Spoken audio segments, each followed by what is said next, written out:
Hello, আমি কি detective বক্সির সাথে কথা বলছি? হ্যাঁ নমস্কার, আমি ব্যোমকেশ বক্সি, তবে ডিটেকটিভ নই, সত্যান্বেষী।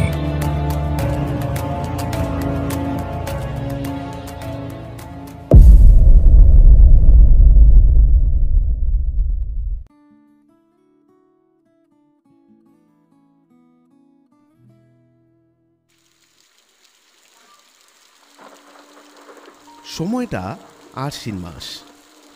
ঋতু অনুসারে যদিও এখন শরৎ, এ সময় এক নাগাড়ে বৃষ্টি হওয়ার কথা নয়, কিন্তু কোথা হতে এক রাশ অপ্রত্যাশিত ঘূর্ণবাত এসে পড়ায় দক্ষিণবঙ্গে তথা কলকাতা এবং কলকাতার সংলগ্ন এলাকায় এক প্রবল নিম্নচাপের সৃষ্টি হয়েছে। জানালার ধারে দাঁড়িয়ে বৃষ্টির রুনুঝুনু গুঞ্জন শুনছি, আর একা একা একটা সিগারেট ফুঁকছি। দূর থেকে একটা ঢাকের আওয়াজ ভেসে আসছে। আমার বন্ধুটি এখন বাড়িতে নেই। ব্যোমকেশ সত্যবতী আর খোকাকে নিয়ে পুজোর ছুটি কাটাতে সুকুমারের বাড়ি গিয়েছে। বাসায় এখন আমি সম্পূর্ণ একা। আমার এই সলিটারি জীবনে বন্ধুবর এবং তার পরিবার যখন নেই, তখন অগত্যা আমায় দ্বিতীয় বন্ধুরই শরণাগত হতে হলো। অর্থাৎ খাতা কলম নিয়ে টেবিলে চেয়ার টেনে বসে পড়লাম। যে ঘটনার কথা এখন আমি লিখতে বসলাম, সেই কাহিনী বহুবার লিখব করে ভেবেও আর লেখা হয়ে ওঠেনি। এর কারণ আমি নিজেকে জিজ্ঞেস করলেও হয়তো এর উত্তর পাব না। সব শোনার পর অবশেষে আপনারাই না হয় জানাবেন। একদিন সকালে আর্মকেদারায় বসে দিব্যি পায়ের ওপর পা তুলে চা পান করতে করতে পেপার পড়ছি। অমনি টেলিফোনের ঘণ্টিটা বেজে উঠল। ব্যোমকেশ যথারীতি টেলিফোন তুলল। হ্যালো, হ্যাঁ বলছি, বলুন। আচ্ছা আচ্ছা, ও না, বিশেষ অসুবিধা নেই। তা ধরুন আর ঘণ্টাখানেক পর। আচ্ছা, নমস্কার। ব্যোমকেশ স্নানের ঘরে ঢুকে গেল। আমি আর কিছু বললাম না, পুনরায় পেপার পড়তে লাগলাম। কিছুক্ষণ পর দেখি ব্যোমকেশ পরিপাটি তৈরি হয়ে মাথা আঁচড়াচ্ছে। চুল আঁচড়াতে আঁচড়াতে বলল, ব্যস্ত আছো? না থাকলে চলো একটু বেরিয়ে আসি। বললাম, কোথায়? আরে চলোই না, যেতে যেতে বলছি। 1 মিনিট, চাটা শেষ করে নেই। ঘন ঘন কয়েকটা চুমুক দিয়ে চায়ের পেয়ালা খালি করে উঠে দাঁড়ালাম। এবার বলো তো কোথায় যাচ্ছি? বউবাজার। আচ্ছা বেশ, তা কোনো মক্কেল নাকি? তাই তো মনে হয়। আমার এক পুরনো মক্কেলের সুপারিশে উনি আমায় ডেকেছেন। কোন পুরনো মক্কেল? ও তুমি চিনবে না, অনেক আগের ঘটনা। তবে এই ভদ্রলোককে তুমি চিনলেও চিনতে পারো। ওনার নাম চন্দ্রশেখর চৌধুরী। চন্দ্রশেখর চৌধুরী?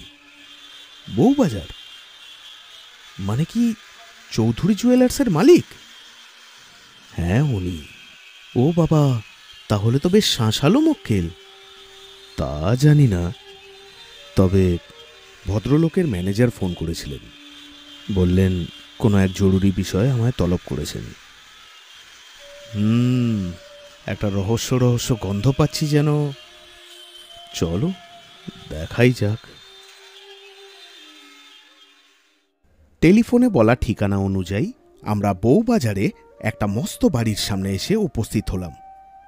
বিরাট বাড়ি। বাড়ির নিচতলাটা প্রায় পুরোটাই সোনা জহরতের শোরুম বানানো হয়েছে। পাশে একটা গাড়ি বারান্দা এবং গাড়ি বারান্দার পাশ দিয়ে লম্বা একটা করিডোর সোজা ভিতরে চলে গেছে। আমরা সেই করিডোর ধরে এগোলাম। করিডোর শেষ হলে একটা মস্ত পুরনো আমলের কাঠের দরজা। কাঠের দরজায় টোকা দিতেই এক বৃদ্ধ চাকর এসে দরজা খুলল। নিজের পরিচয় দিয়ে ব্যোমকেশ চাকরকে বুঝিয়ে দিল তার বাবু আমাদের ডেকেছেন। চাকরটি আমাদের বসতে বলে উপরে সংবাদ বহন করে নিয়ে গেল। খানিক বাদে চন্দ্রবাবুর ম্যানেজার নিচে নেমে আসলেন। বললেন, আরে ব্যোমকেশবাবু, নমস্কার। আমি চন্দ্রবাবুর ম্যানেজার। আমার নাম নন্দলাল। ম্যানেজার ব্যোমকেশকে নমস্কার করার পর উনি আমার দিকে চাইলে ব্যোমকেশ প্রতি নমস্কার করে বলল, উনি আমার বন্ধু। ম্যানেজারবাবু সাথে সাথে বলে উঠলেন, হ্যাঁ হ্যাঁ, অজিতবাবু তো। আমি আপনার লেখা পড়ি, তবে শেষের উপন্যাসটা এখনো অবধি শেষ করা হয়ে ওঠেনি। আসুন আসুন আমার সাথে। শুনে মনটা আহ্লাদে গদগদ হয়ে উঠল। আমরা ওনার পিছন পিছন সিঁড়ি দিয়ে উপরে উঠতে লাগলাম। পর্দা সরিয়ে একটি ঘরে প্রবেশ করা মাত্র দেখলাম এক দীর্ঘাঙ্গীয় পুরুষ পাশবালিশের উপর হেলান দিয়ে খাটে বসে। টেবিলে রাখা একটা আলবোলা থেকে লম্বা একটা নল তাঁর ঠোঁটের এক প্রান্তে প্রবেশ করেছে এবং ঘরময় বিলেতি তামাকের গন্ধ। ভদ্রলোকের বয়স 50 থেকে 55 সম্ভবত, তবে দেখেই মনে হয় একসময় বেশ সুপুরুষ ছিলেন। শুয়ে থাকা অবস্থাতেই বোঝা যায় উনি বেশ লম্বা, গায়ের রং টকটকে, নাক টিকালো, মাথার চুল সামনের দিক থেকে পিছনে টেনে আঁচড়ানো হয়েছে। তবে সেটাকে যে কলপ করা হয়েছে সেটা দেখলেই বোঝা যায়। পরনে আয়রন করা চকচকে রেশমের ধুতি পাঞ্জাবি, অর্থাৎ দেখেই বোঝা যায় ভদ্রলোকের যৌবন চলে গেলেও তার ছটাক পুরোপুরি রয়ে গেছে। গুরুগম্ভীর স্বরে তিনি বললেন, আসুন আসুন, বসুন। ব্যোমকেশ ওনার সাথে আমার পরিচয় করিয়ে দিল। আশা করি ও থাকলে আপনার কথা বলতে কোনো অসুবিধা নেই।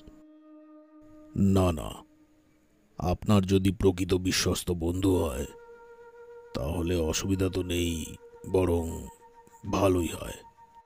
বুঝলাম ভদ্রলোকের আমার আর ব্যোমকেশের ব্যাপারে পুরোপুরি জানার মতো অবকাশ হয়নি।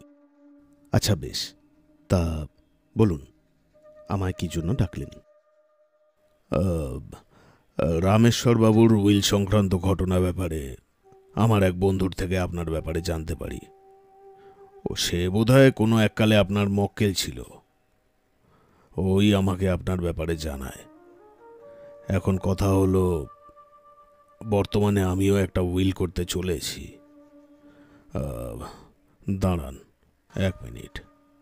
নন্দ, তিলোত্তমাকে একটু ডেকে আনো তো।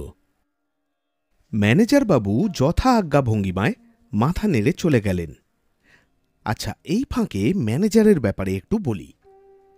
লোকটির বয়স আন্দাজ 30-32, সুপুরুষ, মাঝখানে টেরিকাটা সিথি, ঠোঁটের উপর কার্তিকের মতো সরু এক ফালি গোঁপ, চোখের মণি দুটো ঈষৎ সবুজ ধরনের, বিদেশিদের মতো, গায়ের রং ফর্সা, উচ্চতা আন্দাজ 5 ফুট 8 অথবা 9।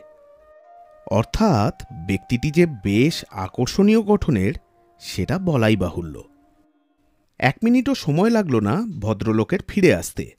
সাথে 1 বছর 25-এর মহিলাও ঘরে প্রবেশ করলেন। এসো তিলোত্তমা, বসো। নন্দ, তুমি এবার আসতে পারো। ওদিকে গিয়ে দেখো দোকানে কি হচ্ছে। আর শোনো, যাবার সময় ভৈরবকে একটু বলো তো চা আর কিছু জল খাবার দিয়ে যেতে। তিলোত্তমা সার্থক নাম বটে। এই মহিলাকে শুধু সুন্দরী বললে হয়তো ভুলই বলা হবে। সত্যি বলতে এরকম রূপসী মহিলা খুব কমই দেখতে পাওয়া যায়। আমি এক দেখেছিলাম সেই জমিদারের স্ত্রীকে, যার কথা এর আগে আমি বন্যী পতঙ্গে উল্লেখ করেছি। আর দেখলাম এনাকে। স্ত্রী মানুষ হিসেবে ইনি যথেষ্ট লম্বা, রং দুধে আলতা। পাঠকামায় ক্ষমা করবেন, মুখশ্রী আর শারীরিক গঠনের ব্যাপারে এখানে অত বিচক্ষণভাবে বর্ণনা করতে পারলাম না, পাছে কেউ হয়তো ভুল বুঝে বসেন।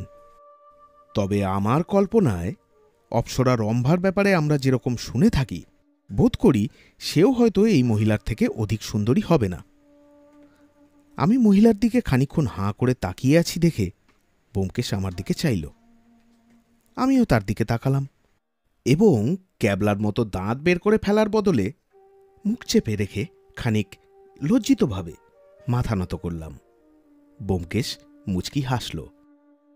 ম্যানেজারবাবু পুনরায় মাথা নেড়ে প্রস্থান করল।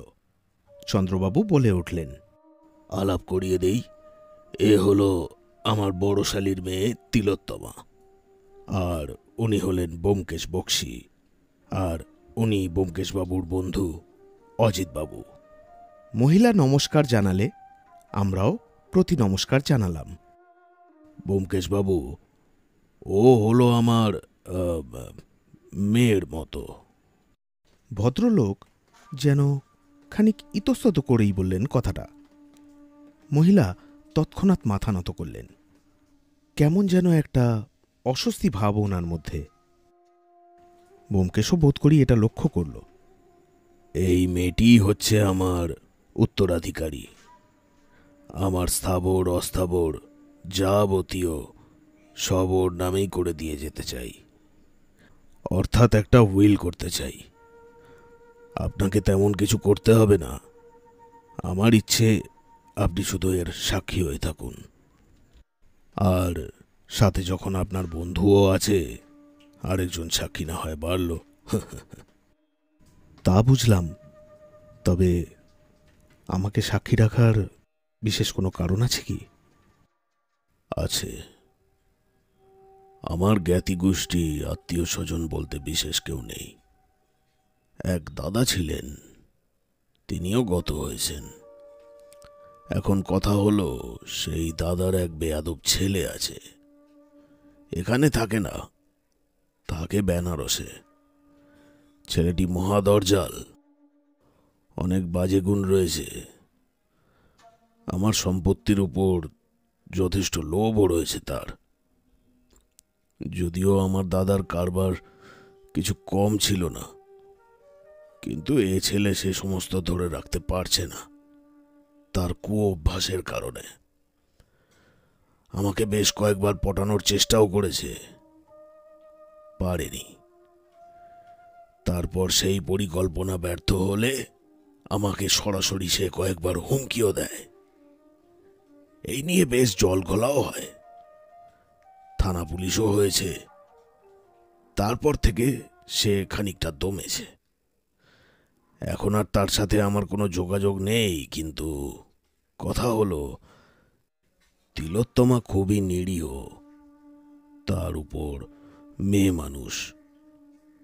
আমার অবর্তমানে ওর যেন কোনো ক্ষতি না হয় এবং আমার সম্পত্তি ঠিকঠাকভাবে যাতে ওর কাছে হস্তান্তরিত হয়, সেটা আপনাকে একটু দেখতে হবে ব্যোমকেশবাবু। ঠিক এই সময় ব্যোমকেশ বলে উঠল, তা এই বিষয়টা কি আপনি গোপনীয় রাখতে চাইছেন? বিলক্ষণ, সেই কারণেই তো আপনাকে। তাহলে দাঁড়ান 1 মিনিট। আপনি কি কিছু বলবেন? বাইরে যিনি দাঁড়িয়ে আছেন তাকে বলছি। অসুবিধা নেই, আপনি ভিতরে আসতে পারেন। সাথে সাথে 1 বছর 30-এর স্ত্রী মানুষ হাতে একটা গেলাস নিয়ে ভিতরে প্রবেশ করল। দেখে মনে হলো সম্ভবত এ কোনো বাড়ির কাজের লোক। মুখশ্রী অতীব সুন্দরী না হলেও মোটামুটি ঠিকঠাক। যৌবন এখনো ছেড়ে যায়নি এবং তা যথেষ্ট আকর্ষণীয়। প্রসঙ্গত বলে রাখি, এই বর্ণনা যে অহেতুক নয় তা ক্রমশ প্রকাশ্য। যাই হোক, মহিলাটি ঘরে প্রবেশ করতেই চন্দ্রবাবু যেন একটু বিচলিত হয়ে উঠলেন এবং যেন একটু রাগের স্বরেই বললেন, এ কি, তুমি? কি ব্যাপার, কি চাই? তুমি কি এখানে চুপচাপ দাঁড়িয়েছিলে নাকি? মহিলা বলল, হ্যাঁ, আপনার জন্য ওষুধ এনেছিলাম। ঘরে লোক দেখে ঢুকবো কিনা ভাবছিলাম। ওষুধ? এখন কেন? সে তো জল খাবারের পরে খাই। ওষুধটা দিয়ে গেলাম, জল খাবার ভৈরবকে দিয়ে পাঠাচ্ছি। ঠিক আছে, এখন এসো। উপরে এখন আসার আর দরকার নেই। জল খাবার হয়ে গেলে ভৈরবের হাত দিয়ে পাঠিয়ে দিও। যাও।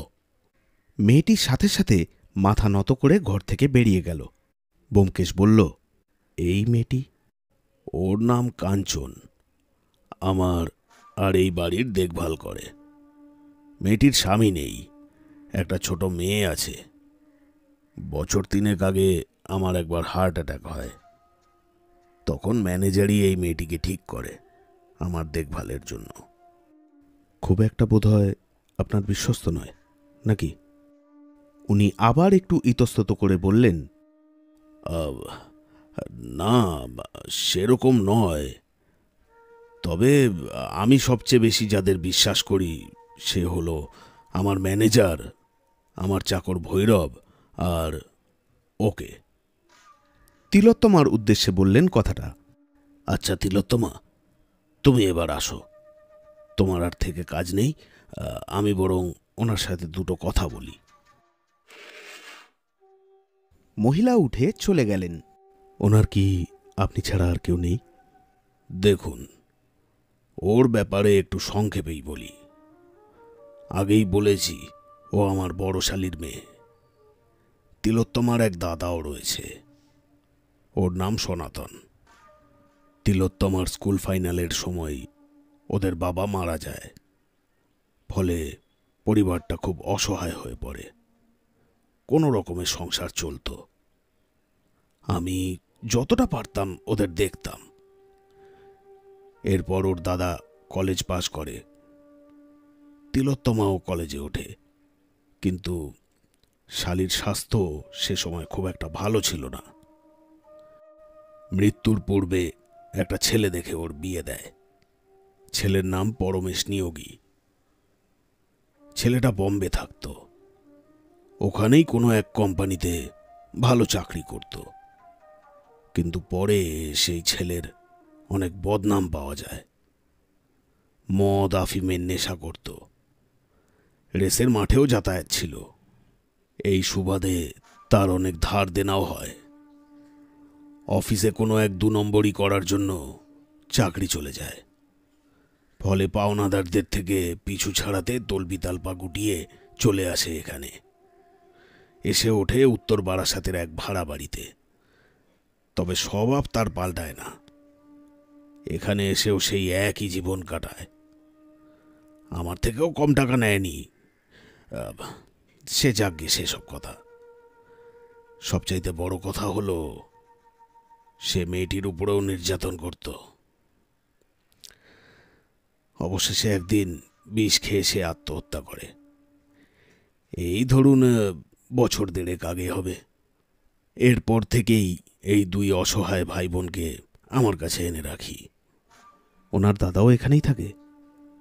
হ্যাঁ, 3 তলায় একটা ঘরে থাকে। ওর দাদা অবশ্য আগে থেকেই আমার বাড়িতে থাকতো। পড়াশোনা জানা ছেলে, চাকরি বাকরি পায়নি দেখে আমি ওকে আমার এখানেই কাজে লাগিয়ে দেই। যদিও তিলোত্তমাই আমায় বলেছিল ওর একটা ব্যবস্থা করে দিতে। ওই চিঠিপত্র লেখা, ব্যাংকে যাওয়া, প্রয়োজনে বিভিন্ন গ্রাহকদের বাড়িতে যাওয়া, দোকানের টুকটাক কাজ ইত্যাদি ইত্যাদি। এইসব যাবতীয় ওই দেখাশোনা করে। আচ্ছা, ওসব কথা বাদ দিন। এবার বলুন তো, আপনি কি আমার এই উপকারটি করবেন? যদিও এ কাজ আপনার কাজ নয় আমি জানি, এ অতি তুচ্ছ কাজ, তবে নিতান্তই অসহায় হয়ে আপনাকে ডেকে এনেছি। আরে না না, ঠিক আছে, আপনার চিন্তা নেই। আপনি যা চাইছেন তাই হবে। আপনার পারিশ্রমিক নিয়ে কোনো চিন্তা করতে হবে না। সেটা আপনার যা প্রাপ্য, আমার সাধ্য অনুযায়ী যতটা সম্ভব আমি না হয় তার থেকে বেশিই দেব। এ কথা বললাম বলে আবার কিছু মনে করবেন না যেন। সে আপনি না হয় যা ভালো বুঝবেন তাই করবেন। আচ্ছা, আমাদের কবে আসতে হবে জানিয়ে দেবেন। আমরা তাহলে এখন উঠি, কেমন? আচ্ছা বেশ, আসুন। আমি তাহলে কিছুদিন পরেই আপনাকে ডেকে পাঠাবো। আমরা উঠে পড়লাম। বেরিয়ে আসার সময় দেখলাম ভদ্রলোকের পাশেই একটা ঘরের সামনে ব্যোমকেশ কয়েক সেকেন্ডের জন্য দাঁড়ালো। ঘরটা দেখল, তারপর আবার চলতে শুরু করল। বাইরে এসে ব্যোমকেশকে জিজ্ঞেস করলাম, কি দেখলে? তোমার মোহিনীকে, ওই ঘরটা ওনারই। এই কি যাতা বলছো? যাতা বলছি, আমার চোখকে ফাঁকি দিতে পারবে না অজিত। এবার একটা বিয়ে থা করো, বুঝলে?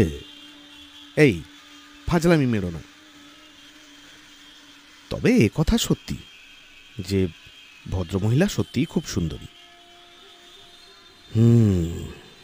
তবে আমি কিন্তু খুব হতাশ হলাম ব্যোমকেশ। কেন? এতে হতাশ হওয়ার কি আছে? বিদ্যাসাগর তো বহু আগেই বিধবা বিবাহ প্রচলন করে গেছেন। আবার ফাজলামি। আমি হতাশ হলাম এই কারণে, ভেবেছিলাম হয়তো একটা রহস্য টহস্য হবে, কিন্তু এ তো একেবারে ঠান্ডা কেস। তবে যাক, মন্দের ভালো, কি বলো?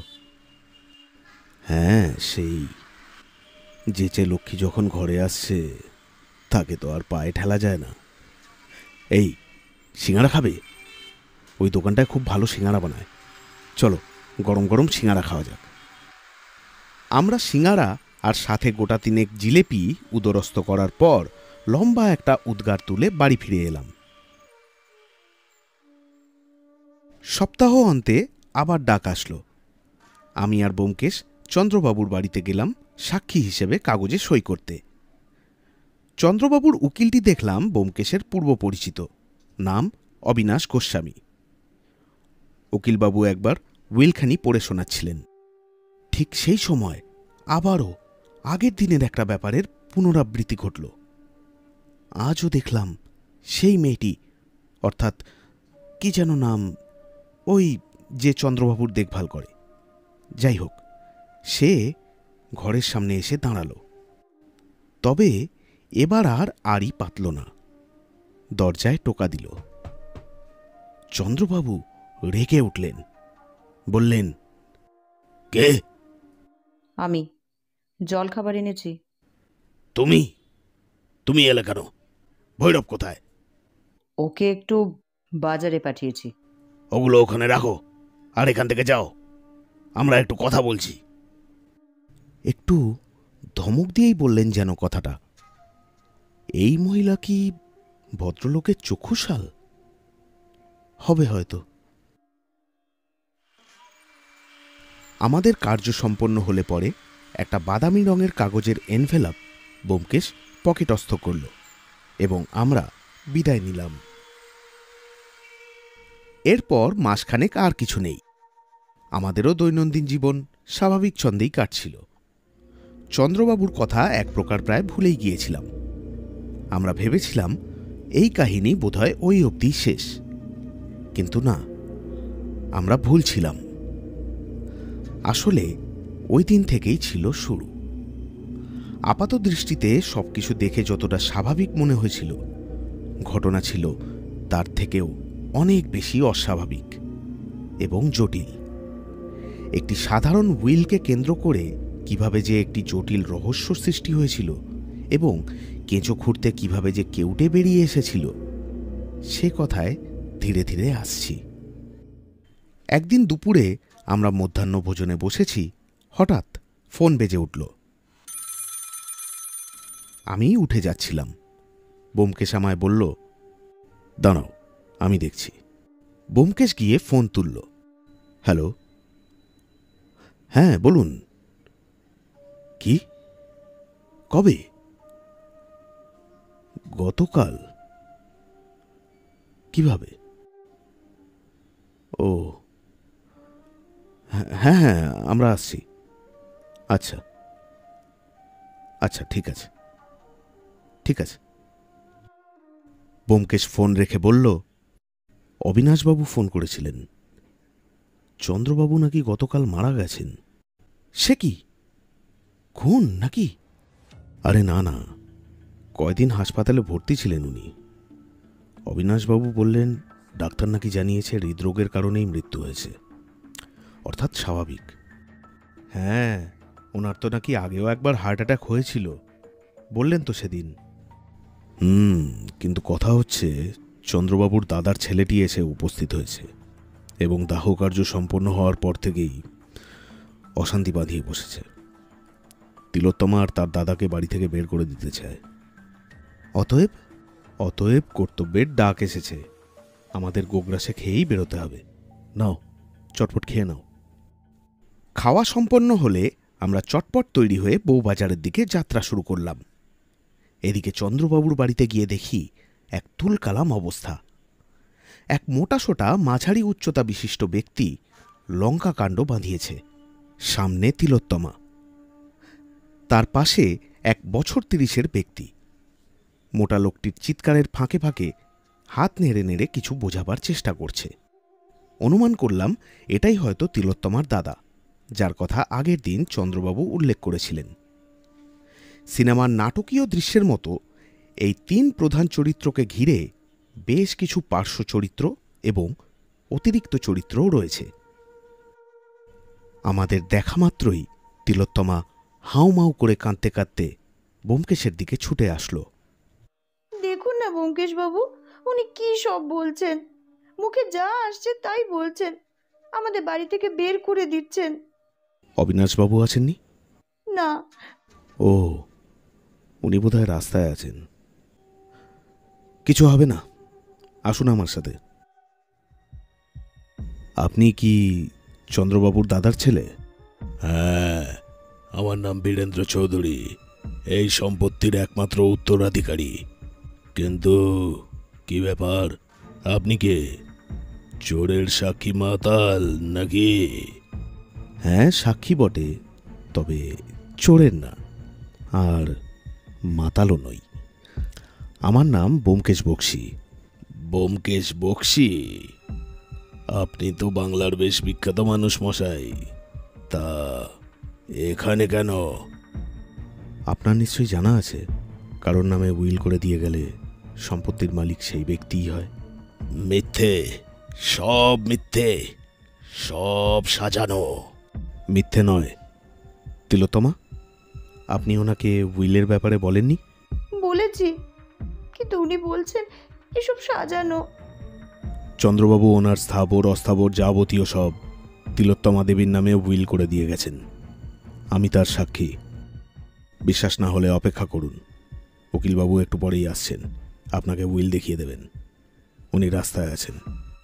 ও, তলে তলে তাহলে এত কিছু। কাকাবাবুর মাথায় হাত বুলিয়ে উইল করে নিয়েছ, আর তারপর তাকে খুন করেছ। কেমন শয়তান মেয়ে! মুখ সামলে কথা বলুন। আপনি কি জানেন না চন্দ্রবাবুর হৃদরোগের কারণে মৃত্যু হয়েছে? আরে রাখুন মশাই, আপনি না ব্যোমকেশ বক্সী? আপনার তো এই বিষয়ে অনেক মাথা। হৃদরোগের কারণে হয়েছে, আর উইল দেখে কাজ নেই। চলে আসো মালতী, দেখে নেব, সব কয়টাকে দেখে নেব।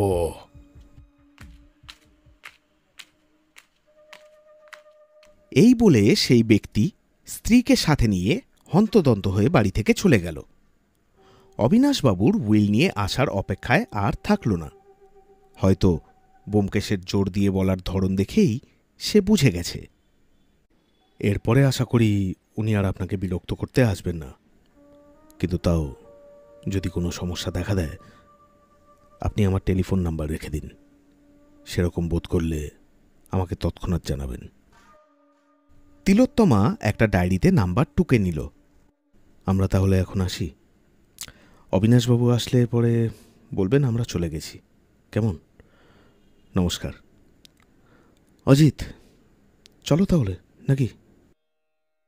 শেষের কথাটা ও যে আমাকে খোঁচা মারার উদ্দেশ্যে বলল সেটা বুঝতে অসুবিধা হলো না। আমি ছোট্ট করে তিলোত্তমাকে একটা নমস্কার দিয়েই বেরিয়ে আসলাম। তবে রাস্তায় বেরিয়ে এসে ব্যোমকেশের মুখে একটা অন্য ভাবমূর্তি দেখলাম। মুখটা খুবই গম্ভীর। কি হয়েছে বুঝতে পারলাম না। এর খানিক বাদে ও নিজেই বলল, অজিত, একটা খটকা লাগলো। সে কি? কোথায়? হ্যাঁ, ঘাড়ে। বাড়ি চলো, গিয়ে বিশ্রাম নেবেক্ষণ, ও আপনা থেকেই ঠিক হয়ে যাবে। না অজিত, এ খটকা ডাক্তার না দেখানো অবধি যাবে না। চলো তো একবার ডাক্তার অসীম সেনের চেম্বার হয়ে যাই। চলো, তোমার যদি সেরকম মনে হয়। তবে বলে রাখছি, যে খটকাই হোক না কেন, সারতে সারতে ও 2-3 দিন লাগবে। ডাক্তার অসীম সেনের চেম্বারে পৌঁছতে পৌঁছতে সন্ধে করালো। চেম্বারে প্রবেশ করে দেখি সামনের টেবিলে একটা কম্পাউন্ডার বসে, 2-3 জন পেশেন্টও আছে। ব্যোমকেশ কম্পাউন্ডারকে গিয়ে নিজের পরিচয় দিয়ে বলল ডাক্তারবাবুকে একটা খবর দিতে। তবে ব্যস্ত হওয়ার কিছু নেই, আমরা বাইরে পেশেন্ট শেষ হওয়ার জন্য অপেক্ষা করছি। ডাক্তারবাবুর পেশেন্ট দেখা শেষ হলে কম্পাউন্ডার আমাদের ভিতরে যাওয়ার অনুমতি দিল।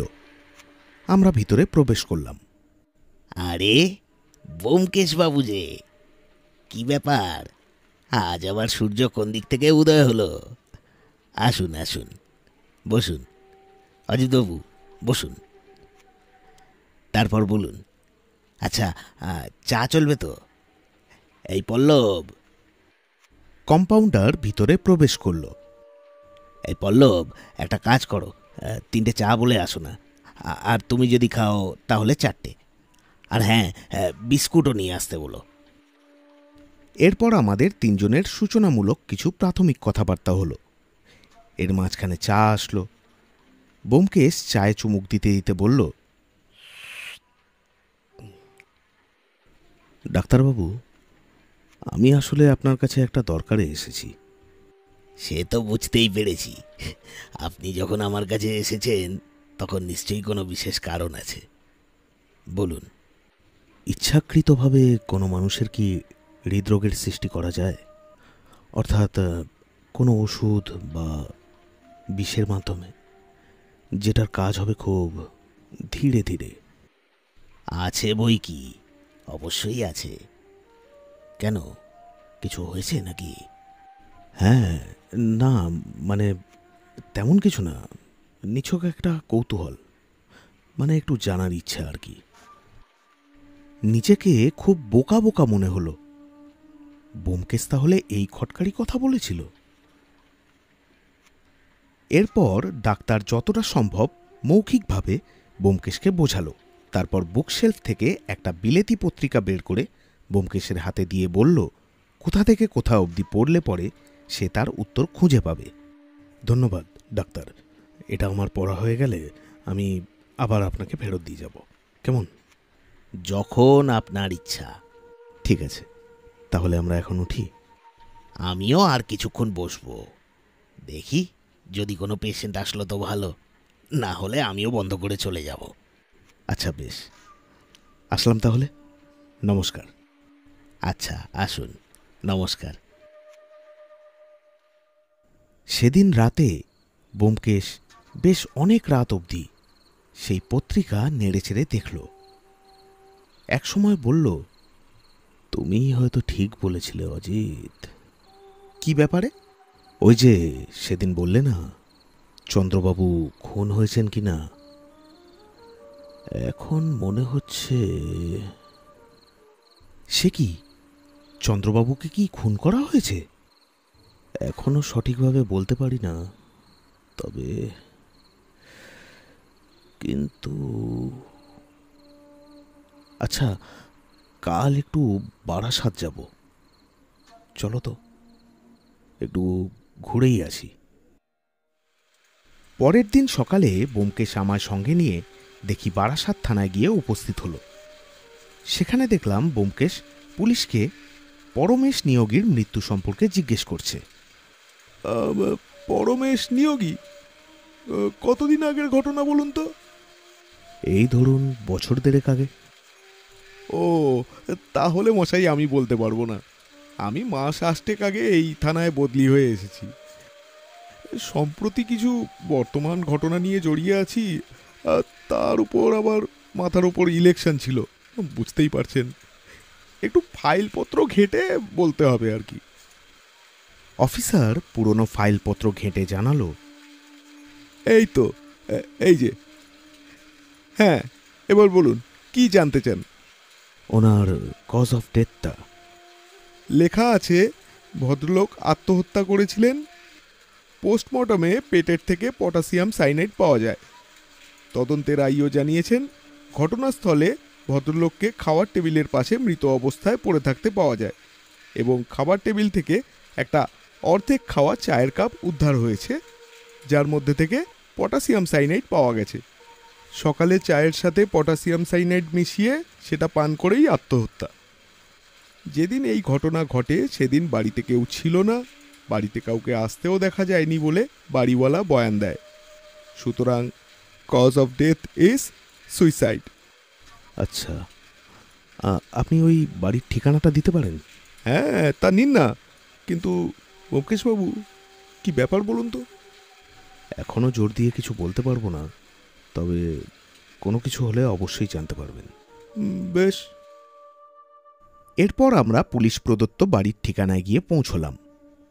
পথে আর ব্যোমকেশকে কিছু জিজ্ঞেস করলাম না, কারণ এতক্ষণে বুঝেই গেছিলাম যে ব্যক্তিটি কে। মৃত ব্যক্তি তিলোত্তমার স্বামী। আমরা তারই মৃত্যুপূর্ব বসতবাড়িতে এসেছি। বাড়িটিতে পৌঁছে কড়া নাড়তে 1 বছর 60-65 বয়স্ক ভদ্রলোক বেরিয়ে আসলেন। ব্যোমকেশ পরিচয় দিতে ভদ্রলোক আমাদের ভিতরে নিয়ে গিয়ে বসালেন। বেশ কিছুক্ষণ ওনার সাথে বাক্যালাপের পর কিছু তথ্য উঠে আসলো। সংক্ষেপে সেগুলো এখানে তুলে ধরছি। জানা গেল পরমেশ আর তার স্ত্রী অর্থাৎ তিলোত্তমার মধ্যে দাম্পত্য কলহ প্রায় দিনই লেগে থাকত। লোকটি দিনরাত মদ খেত এবং নেশা করে স্ত্রীর উপর শারীরিক নির্যাতনও চালাত। এখানে শারীরিক নির্যাতন বলতে উনি কি বোঝাতে চাইলেন বুঝলাম না, তবে অনুমান করলাম হয়তো নেশাগ্রস্ত হয়ে স্ত্রীকে উত্তম মধ্যম দেওয়া ছিল তার একটা স্বভাব। পরমেশ সন্ধ্যাবেলা করে কিছু বন্ধুবান্ধবকেও বাড়িতে নিয়ে আসত। যতক্ষণ তারা বাড়িতে থাকত তাদের মধ্যে কথাবার্তা, হাসাহাসি ইত্যাদি গুঞ্জন শোনা যেত, কিন্তু তারা চলে যাওয়ার পর আবার স্বামী স্ত্রীর মধ্যে অশান্তি বাঁধত। ঘটনার 2 দিন আগে মেয়েটির দাদা এ বাড়িতে আসে এবং বাড়িতে তুমুল অশান্তি হয়। সেদিন তার দাদা ফিরে যায়। এরপর ঘটনার আগের দিন অর্থাৎ মারা যাওয়ার আগের দিনও সন্ধেবেলায় মেয়েটির দাদা আবার আসে এবং সেদিনও তাদের মধ্যে তুমুল অশান্তি বাঁধে। ফলে পাড়ার লোকজনও জড়াও হয়ে যায়। অবশেষে তিলোত্তমার দাদা তিলোত্তমাকে নিয়ে বাড়ি থেকে চলে যায় এবং পরের দিন নিয়োগী আত্মহত্যা করে। ব্যোমকেশ জানতে চাইল ঝামেলার সময় বিশেষ কোনো কিছু ওনার কানে এসেছিল কিনা। তিনি জানালেন শেষের দিন অত হইচইয়ের মধ্যে সেরকম তিনি কিছু খেয়াল করেননি, তবে প্রথম দিন বেশ কয়েকবার মেয়েটির দাদাকে বলতে শুনেছেন, অপদার্থ, তোর লজ্জা করে না ওই পয়সা খেতে? জানোয়ার, তোর যেন নরকেও ঠাঁই না হয়। দাঁড়া, তোর আমি ব্যবস্থা করছি। এই খবরাখবর নিয়ে আমরা সেখান থেকে বেরিয়ে পড়লাম। পথে আমাদের মধ্যে কিছু আলোচনাও হলো। আচ্ছা, এবার বলো তো ব্যোমকেশ, তুমি ঠিক কি সন্দেহ করছো? সন্দেহ? সন্দেহ না, অনুমান করছি। আচ্ছা বেশ, তা কি অনুমান করছো? আমি কেন, তুমি বলো না। বলো তো, চন্দ্রবাবুর মৃত্যুর ফলে কার সবথেকে বেশি লাভ হয়েছে? সম্পত্তি যখন তিলোত্তমার হাতে এসেছে তাহলে বলতে হয় হ্যাঁ, তারই সবথেকে বেশি লাভ হয়েছে। এই, তুমি কি তিলোত্তমাকে সন্দেহ করছো? কেন করব না, তোমার মোহিনী বলে? এই, আবার ফাজলামি। আমায় কাটি করার নতুন একটা উপায় পেয়েছো না? তবে ব্যোমকেশ, একটা কথা বলো, এই তদন্ত করে তোমার লাভ কি? তোমাকে তো আর কেউ খুনের তদন্ত করতে বলেনি, আর খুন হয়েছে কিনা সেটাই যখন জানা নেই। অজিত, তুমি বোধহয় একটা কথা ভুলে যাচ্ছ। আমি একজন সত্যান্বেষী। সত্যকে খুঁজে বার করা আমার শুধু পেশা নয়, আমার নেশাও। আর এক্ষেত্রে ভুলে যেও না, চন্দ্রবাবু আমাকে একটা মোটা অঙ্কের পারিশ্রমিক দিয়ে গেছেন। সুতরাং একটা কর্তব্য তো থেকেই যায়। তাই না? ভুল হয়েছে ভাই বলে। তবে তা না হয় বুঝলাম, কিন্তু এক্ষেত্রে তুমি প্রমাণ করবে কি করে? হাসপাতাল থেকেও বলা হয়েছে চন্দ্রবাবুর মৃত্যু স্বাভাবিক মৃত্যু, আর তাছাড়া বডিরও সৎকার হয়ে গেছে যখন, সেক্ষেত্রে তো পোস্টমর্টমেরও আর কোনো উপায় নেই। তাই তো ভাবছি কি করা যায়, দেখি কি করতে পারি। এই মুহূর্তে না, বুঝলে, কটা দিন যাক, এখন কাউকে কিছু বুঝতে দেওয়া চলবে না। কদিন পর না হয় কোনো এক বাহানায় ওই বাড়ি যাব। কোন বাহানায় যাবে বলে ভাবছো? দেখি, ভাবছি তোমার আর তিলোত্তমার বন্ধুত্বের প্রস্তাব নিয়ে যদি যাই। দূর, আবার সেই এক কথা। কেন, এই মন্দ কি? যদিও এরপর আমাদের আর কোনো বাহানা করতে হলো না। কদিন পর ওই বাড়ি থেকেই ফোন আসলো। তিলোত্তমা ফোন করে ব্যোমকেশকে ডেকে পাঠিয়েছে। এ কি, শরীর খারাপ নাকি আপনার? কি হয়েছে? জানি না ব্যোমকেশ বাবু, শরীরটা ইদানিং ভালো যাচ্ছে না। মাঝে মাঝে জ্বর আসে, বুকটাও ধড়পড় করে। আমারও একই ছোঁয়াচ লাগলো কিনা কি জানে। ছোঁয়াচ বলতে? চন্দ্রবাবুরও এরকমটাই হতো। ও, কিন্তু ওনার তো হার্টের রোগ ছিল, ওটা তো ছোঁয়াচে নয়। কি জানি, হবে হয়তো। আপনি কি ওনাকে চন্দ্রবাবু বলেই ডাকতেন? হ্যাঁ হ্যাঁ, মানে ওই মেসোমশাই। যাই হোক, কি কারণে ডেকেছিলেন এবার বলুন। দেখুন, কিছু মনে করবেন না, আসলে আপনার থেকে একটা পরামর্শ নেওয়ার জন্যই আপনাকে ফোন করলাম। আচ্ছা বেশ, বলুন। কিভাবে বলি, একটু লজ্জাই করছে বলতে। আসলে নন্দবাবু আমাকে বিয়ের প্রস্তাব দিয়েছেন। ব্যোমকেশ আমার দিকে ঘুরে তাকালো, তবে এবার আর কোনো রসিকতার উদ্দেশ্যে নয়। এই চাউনি আমার চেনা। তিলোত্তমা আবার বলতে শুরু করলো। দেখুন ব্যোমকেশবাবু, আমার না কোনো আত্মীয় আছে, না কোনো বন্ধু বান্ধব। নিতান্তই আপনাকে শুভাকাঙ্ক্ষী মনে করি জিজ্ঞাসা করছি।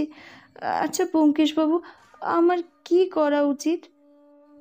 ব্যোমকেশ কিছুক্ষণ চুপ, তারপর বলল, তা এটা কি হঠাৎ করেই, নাকি এর আগে আপনি কোনো ইঙ্গিত পেয়েছেন? না, হঠাৎ করে নয়। আমার আর তার মধ্যে একটা বন্ধুত্ব সুলভ সম্পর্ক প্রথম থেকেই ছিল, কিন্তু সেটা নিতান্তই সাদামাটা বন্ধুত্ব, অন্তত আমার দিক থেকে। তবে উনি যে আমাকে মনে মনে ভালোবাসতেন সেটা আমি বুঝতে পারতাম। হয়তো চন্দ্রবাবু থাকাকালীন বলার সাহস হয়নি। কিছু বুঝতে পারছি না, কি বলবো। আপনার মন কি বলে? আপনি কি ওনাকে পছন্দ করেন? পছন্দের কথা বলতে পারবো না, তবে অপছন্দ করারও কোনো কারণ নেই। উনি শিক্ষিত, ঠিকঠাক ব্যবসার দেখভাল করেন, দেখতে শুনতেও যথেষ্ট ভালো। তবে আমি যথেষ্ট দোটানার মধ্যে আছি, ভালো মন্দ বুঝে উঠতে পারছি না। সে কারণেই আপনার পরামর্শ চাইছি। আপনার দাদা কি এই বিষয়ে জানেন? হ্যাঁ, দাদা জানেন। উনি কি বলেন? দাদার কোনো আপত্তি নেই, বলেছে আমি যা ভালো বুঝবো সেটাই দাদা মেনে নেবে। বুঝলাম। এই মুহূর্তে আমিও ঠিক কি বলবো বুঝে পাচ্ছি না। আপনি বরং আমায় কটা দিন সময় দিন, তারপর আমি না হয় ভালো মন্দ আপনাকে জানাবো, কেমন? আচ্ছা, আপনার দাদার সাথে আমার আলাপ হয়নি, উনি কি এখন বাড়িতেই আছেন? বোধ হয় 3 তলার ঘরে রয়েছেন। আমি কি ওনার সাথে একটু কথা বলতে পারি? হ্যাঁ হ্যাঁ, অবশ্যই। চলুন না, চলুন, আমি নিয়ে যাচ্ছি। না না থাক, তার আর দরকার নেই।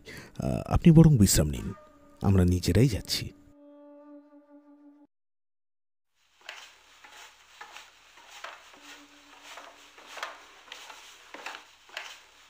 এরপর আমরা 3 তলায় উঠে গেলাম।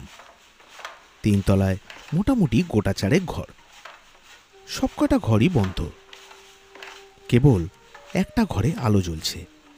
অতএব ওই ঘরটাই হবে। আসতে পারি? কে? আমি। ও, ব্যোমকেশবাবু, আসুন আসুন। তা হঠাৎ কি মনে করে? তিলোত্তমা ডেকেছিলেন, উনি একটা বিষয়ে পরামর্শ চাইলেন। আপনার সাথে আলাপ নেই, তাই ভাবলাম এই সুযোগে একবার আলাপ করে যাই। ও, তা বেশ করেছেন, কিন্তু তিলোত্তমা ডেকেছিল কেন?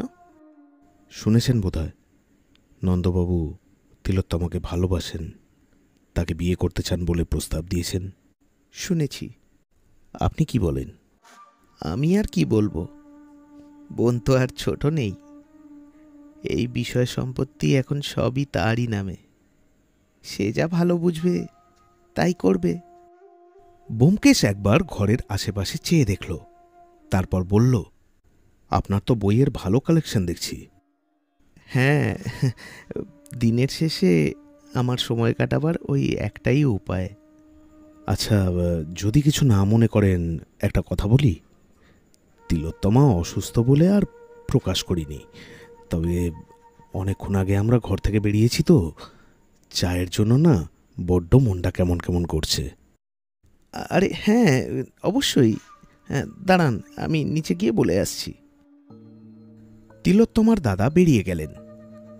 সে বেরিয়ে যেতেই ব্যোমকেশ দেখলাম বাইরে গিয়ে একটু উঁকি মেরে দেখে নিল, তারপর ঘরটায় ঘুরে ঘুরে দেখতে লাগলো।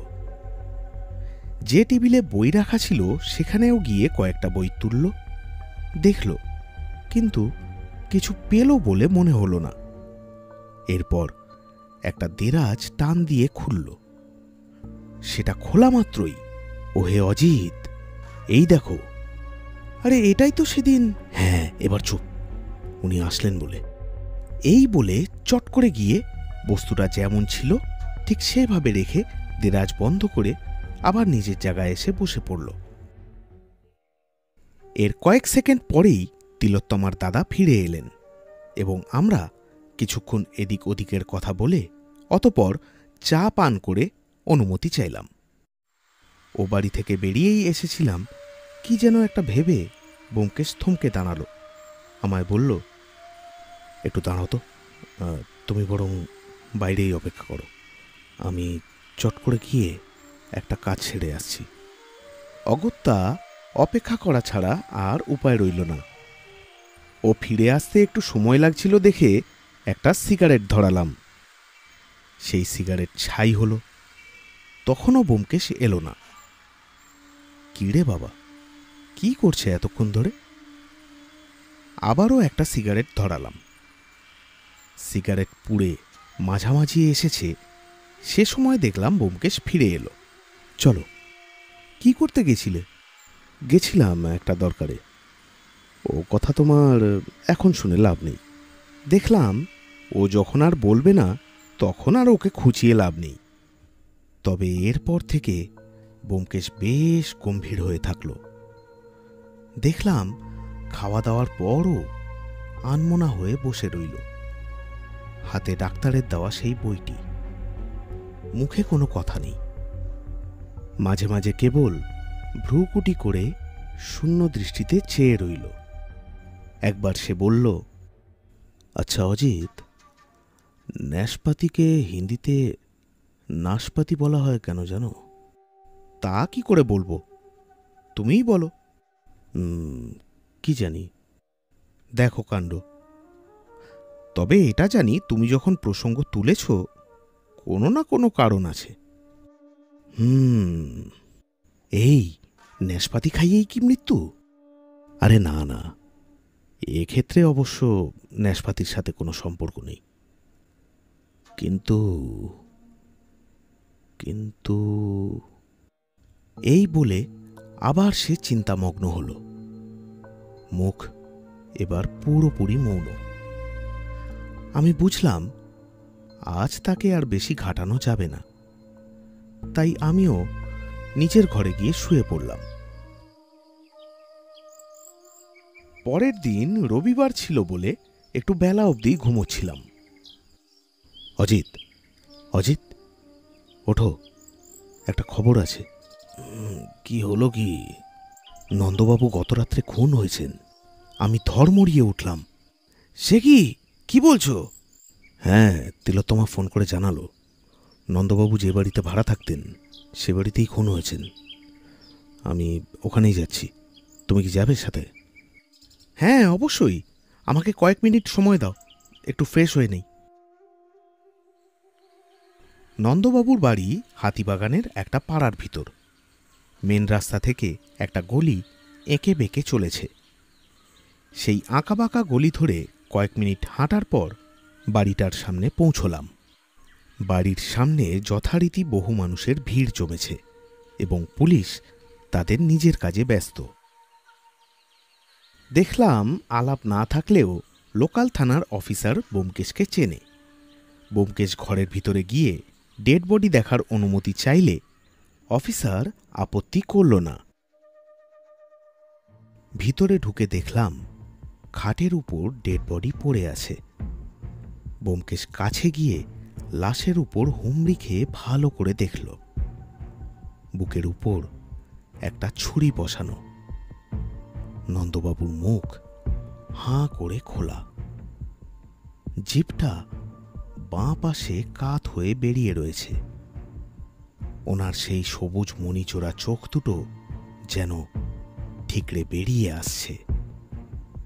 ব্যোমকেশ পকেট থেকে একটা রুমাল বের করে সেই রুমাল হাতে নিয়ে নন্দবাবুর হাত দুটো চোখের সামনে তুলে ধরল। কি যেন একটা ভালো করে দেখল সে। পুলিশের লোক যারা অটোপসির জন্য নমুনা সংগ্রহ করছিল তাদের একজনের থেকে ব্যোমকেশ একটা আতশ কাচ চাইল। তারপর লাশের হাতের মধ্যে ফেলে ভালো করে দেখল। দেখা হলে পরে সে উঠে দাঁড়ালো। তারপর ঘরের চারদিকে মাথা ঘুরিয়ে ঘুরিয়ে একবার দেখে নিল। ঘরে একটা মাত্রই আলমারি এবং দেখলাম সেটা হাট করে খোলা। আলমারির ভিতরটা তছনছ করা হয়েছে। কিছুটা দূরে একটা জামা কাপড়ের ব্যাগ পড়ে আছে এবং দেখা যাচ্ছে তার মধ্যে থেকেও জামা কাপড় টেনে হিঁচড়ে বার করা হয়েছে। ডেড বডির পাশেই একটা মানিব্যাগ পড়ে। ব্যোমকেশ রুমাল দিয়ে সেই মানিব্যাগ তুলল, দেখল। আমিও উকি মারলাম। ভিতরে কোনো টাকা পয়সা নেই। খাটের পাশে ছোট্ট একটা টি টেবিলের উপর রয়েছে একটা আধ খাওয়া মদের বোতল, একটা কাঁচের গ্লাস আর একটা জলের জগ। টেবিলের সামনে একটা কাঠের চেয়ার খাটের দিকে মুখ ঘুরিয়ে বসে আছে। ব্যোমকেশের মোটামুটি দেখা হয়ে যাওয়ার পর আমরা বাড়ি থেকে বেরিয়ে আসতে পুলিশকর্তা বললেন, কি বুঝলেন মশাই? মনেটা হচ্ছে চুরি কেস। ভদ্রলোক হয়তো ঘরে বসে ড্রিঙ্ক করছিলেন, সেই সময় হয়তোবা বেশি নেশা হয়ে যাওয়ার পর দরজা খোলা রেখেই ঘুমিয়ে পড়েছিলেন। কারণ দরজা ভেঙে তো কোনো ঢোকার লক্ষণ দেখছি না। চোর সেই সুযোগে ঘরে ঢুকে প্রথমে ছুরি মেরে খুন করে, তারপর ঘরের টাকা পয়সা যা ছিল সব হাতিয়ে পালিয়ে যায়। দেখছেন না, মানিব্যাগটা পর্যন্ত ছাড়িনি। ব্যোমকেশ বলল, হতে পারে, তবে এটাও তো হওয়া সম্ভব যে খুনি হয়তো ওনার চেনাশোনা। উনি দরজা খুলেই তাকে ভেতরে ঢুকতে দিয়েছিলেন। সেটা তো ভেবে দেখিনি। কিন্তু এই যে এইসব ছড়ানো ছিটানো রয়েছে যে, সেটা হয়তো পুলিশকে বিভ্রান্ত করার জন্য হতে পারে নাকি? তাছাড়া ওই ছুরিটা, ওটাও ভালো করে দেখবার বস্তু। যাই হোক, আপনাকে বলে যাই, পোস্টমর্টমের রিপোর্ট আসলে পরে যদি দেখেন খুনটা গলা টিপে করা হয়েছে, তাহলে অবাক হবেন না, আর দয়া করে আমাকে একটু জানাবেন। বলেন কি, গলা টিপে খুন করা হয়েছে? আচ্ছা আচ্ছা, বেশ, জানাবো। রাস্তায় এসে ব্যোমকেশ বলল, অজিত, উল্টো দিকের বাড়িটায় চলো তো, একটু জিজ্ঞাসাবাদ করা যাক। এ সময় প্রতিবেশী বেশ কাজে আসে। উল্টো দিকের বাড়ির লোকেরা নিজেদের বাড়ির সামনে দাঁড়িয়েই বাকিদের মতোই কৌতূহলপূর্ণ দৃষ্টি নিয়ে গলা বাগিয়ে এদিকেই চেয়েছিল। সেই বাড়ির লোকেদের গিয়ে ব্যোমকেশ বেশ কিছু প্রশ্ন করল। এই যেমন, গতরাত্রে তারা কাউকে নন্দলালের বাড়িতে আসতে দেখেছিল কিনা, রাত্রিবেলা ওই বাড়ি থেকে কোনো শব্দ শুনতে পেয়েছিল কিনা, নন্দলালের বাড়িতে আগে বা পরে কারুর যাতায়াত ছিল কিনা, ইত্যাদি ইত্যাদি। তারা বলল, গতরাত্রে কেউ এসেছিল কিনা তারা খেয়াল করেনি এবং কোনো আওয়াজও শুনতে পায়নি। তবে তারা জানালো, নন্দলালের বাড়িতে বিশেষ কারুর যাতায়াত ছিল না বটে, কিন্তু মাঝে মধ্যে এক মহিলা এ বাড়িতে আসা যাওয়া করত। ব্যোমকেশ মহিলার চেহারাপত্রের বিবরণ জানতে চাইলে তারা জানালো, সেভাবে তারা কোনোদিনও খেয়াল করেনি। অন্ধকার হওয়ার পরেই মহিলা আসত এবং যখনই আসত মাথায় ঘোমটা দিয়ে চুপি চুপি ঢুকত এবং চুপি চুপি বেরিয়ে যেত। এই তথ্য সংগ্রহ করার পর আমরা প্রস্থান করলাম। চলো অজিত, এবার একটু বউবাজারে যাওয়া যাক। পথে যেতে যেতে ব্যোমকেশকে জিজ্ঞেস করলাম, মহিলাটা কে হতে পারে বলে তোমার মনে হয়? কে হতে পারে বলো তো? তিলোত্তমা? উনি তো সেদিন বললেন ওনাদের মধ্যে নাকি বন্ধুত্ব অনেকদিন আগে থেকেই ছিল। উত্তরে কেবল তার গলা থেকে একটা হ্যাঁ সূচক শব্দ বেরোল। অতপর আমরা তিলোত্তমার বাড়ি, কারণ এখন থেকে আর চন্দ্রবাবুর বাড়ি বলা চলে না, তাই সেখানে গিয়ে উপস্থিত হলাম।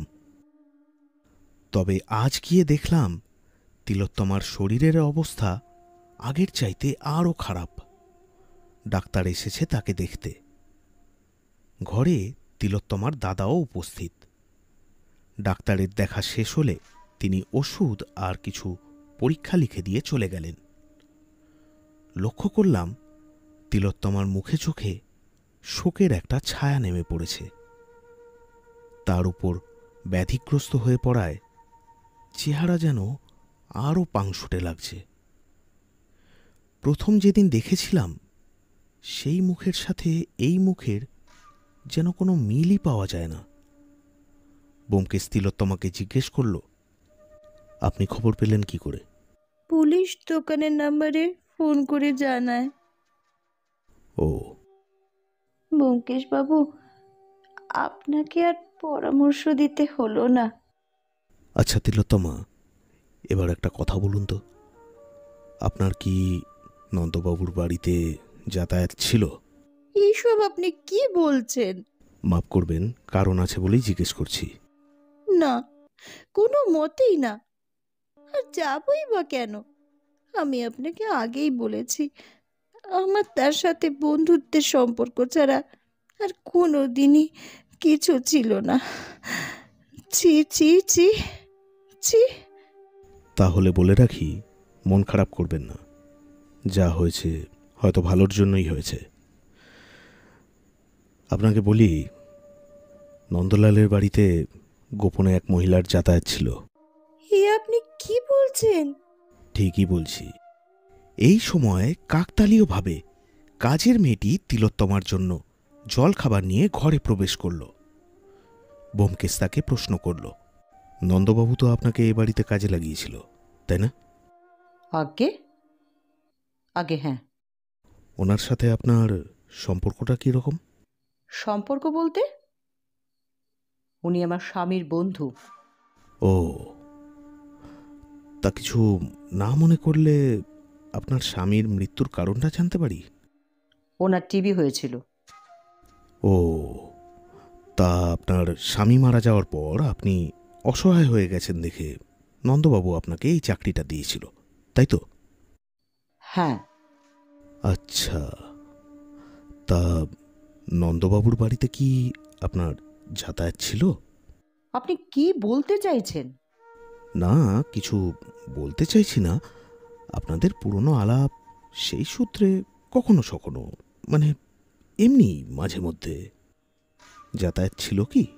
না, একদমই না। মাফ করবেন, ওদিকে অনেক কাজ পড়ে আছে। এই বলে মহিলা একটু অস্বস্তি বোধ দেখিয়ে দ্রুত প্রস্থান করলেন।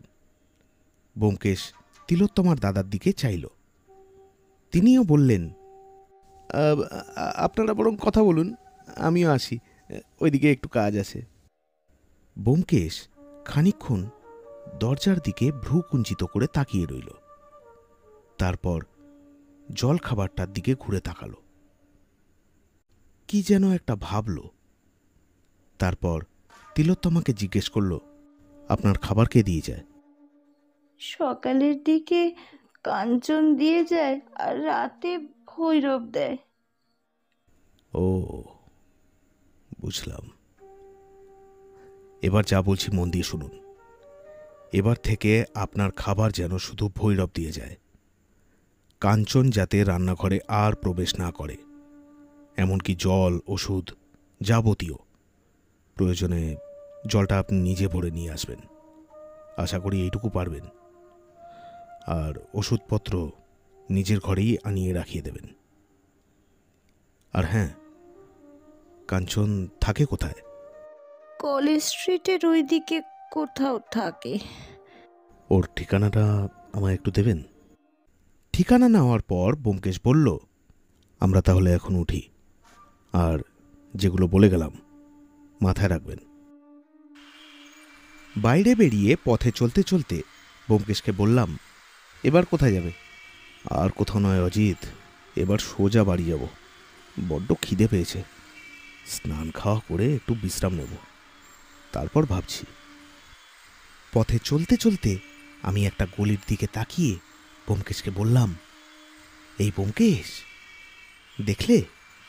দেখলাম গলিতে কাঞ্চন আর সনাতনবাবু কথা বলছেন, তাই তো? হ্যাঁ, কথা তো বলতেই পারে, একই বাড়িতে থাকে যখন, তারা তো আর অচেনা নয়, তাই নয় কি? তা পারে, কিন্তু কথা তো বাড়িতেও বলতে পারে। বাড়ি থেকে বেরিয়ে অন্য গলিতে গিয়ে কেন? ও নিজেদের কোনো ব্যাপারে হবে। তুমি আজকাল একটু বেশিই ভাবছ। চলো চলো, প্রচণ্ড খিদে পেয়েছে। ওই দিন বিকেলে আমরা আর কোথাও বেরোলাম না। ব্যোমকেশ বলল, আমাদের আরও একটু অপেক্ষা করতে হবে। কিসের অপেক্ষা সেটা অবশ্যই জানা নেই। সন্ধে করিয়ে রাত হল, দিনটা প্রকৃতির ছন্দে কেটে গেল। কিন্তু পরের দিন সকালবেলা আবার ঘণ্টি বাজল। ঘুম ভাঙল সেই আওয়াজেই। ব্যোমকেশবাবু, আপনি ঠিকই বলেছিলেন। পোস্টমর্টমের রিপোর্ট যদিও এখনো আসেনি, কিন্তু জানা গেছে গলা টিপেই শ্বাসরোধ করে খুন করা হয়েছে। শুনুন, আপনি কয়েকজন কনস্টেবল নিয়ে তৈরি থাকুন, আর একজন মহিলা কনস্টেবলও রাখবেন। আমরা এক্ষুনি আসছি। থানা থেকে? হ্যাঁ, চলো বেরিয়ে পড়া যাক, রহস্য উন্মোচনের সময় এসেছে। এরপর আমরা প্রথমে থানায় গেলাম, তারপর পুলিশের জিপে চেপে আমরা কাঞ্চনের বাড়িতে গিয়ে উপস্থিত হলাম। সঙ্গে রইলেন থানার বড়বাবু আর জনাপাচেক কনস্টেবল এবং একজন মহিলা কনস্টেবল। কিন্তু এ কি কাণ্ড! কাঞ্চনের বাড়ি পৌঁছে আরও এক বিভৎস পরিস্থিতির সম্মুখীন হলাম। দেখলাম মেঝের উপর কাঞ্চন বিভৎসভাবে পড়ে, চোখ দুটো খোলা, শরীর নিথর, মুখ দিয়ে সাদা গেঁজলা এক পাশ দিয়ে গড়িয়ে পড়ছে। বাচ্চা মেয়েটা মায়ের পাশে বসে দুহাত দিয়ে শরীরটাকে নেড়ে চেড়ে মা মা বলে কেঁদে চলেছে। পাশে একটা টেবিল এবং টেবিলের উপর রাখা একটা আধ পেয়ালা চা। ব্যোমকেশ বলল, এটা হবে আশা করিনি। ময়না তদন্তের জন্য লোকজনদের ডেকে পাঠান। বড়বাবু তাই করলেন। ব্যোমকেশ দেখলাম বাচ্চা মেয়েটিকে কোলে তুলে নিয়ে তাকে সান্ত্বনা দিতে দিতে বাইরে চলে গেল। এরপর ময়না তদন্তের লোকজন এলো এবং ভারপ্রাপ্ত ব্যক্তিরা সাথে সাথে নিজেদের কর্তব্য অনুযায়ী কাজ শুরু করে দিল। এর খানিক বাদে ব্যোমকেশ বাচ্চা মেয়েটিকে কোলে করে নিয়ে ফিরে আসলো। দুজন কনস্টেবলকে সাথে নিয়ে আপনি আমার সাথে চলুন, বাকিরা এখানেই থাক। পর্দা সরিয়ে ব্যোমকেশ বলল, ভিতরে আসতে পারি? তিলোত্তমা বলল, হ্যাঁ হ্যাঁ, আসুন না। কি ব্যাপার এই সময়? বলছি, আপনার দাদাকে দেখছি না, বাড়িতে আছে তো? হ্যাঁ, উপরে আছে সম্ভবত। ভৈরবকে একটু বলুন তো ডেকে আনতে। ভৈরব, ভৈরব, ভৈরব আসলো। শোনো, দাদাকে একটু ডেকে নিয়ে আসো তো। ভৈরব চলে গেল। খানিক বাদে তিলোত্তমার দাদা ঘরে ঢুকল। ব্যোমকেশ বলল, তিলোত্তমা, একটা বাজে খবর আছে।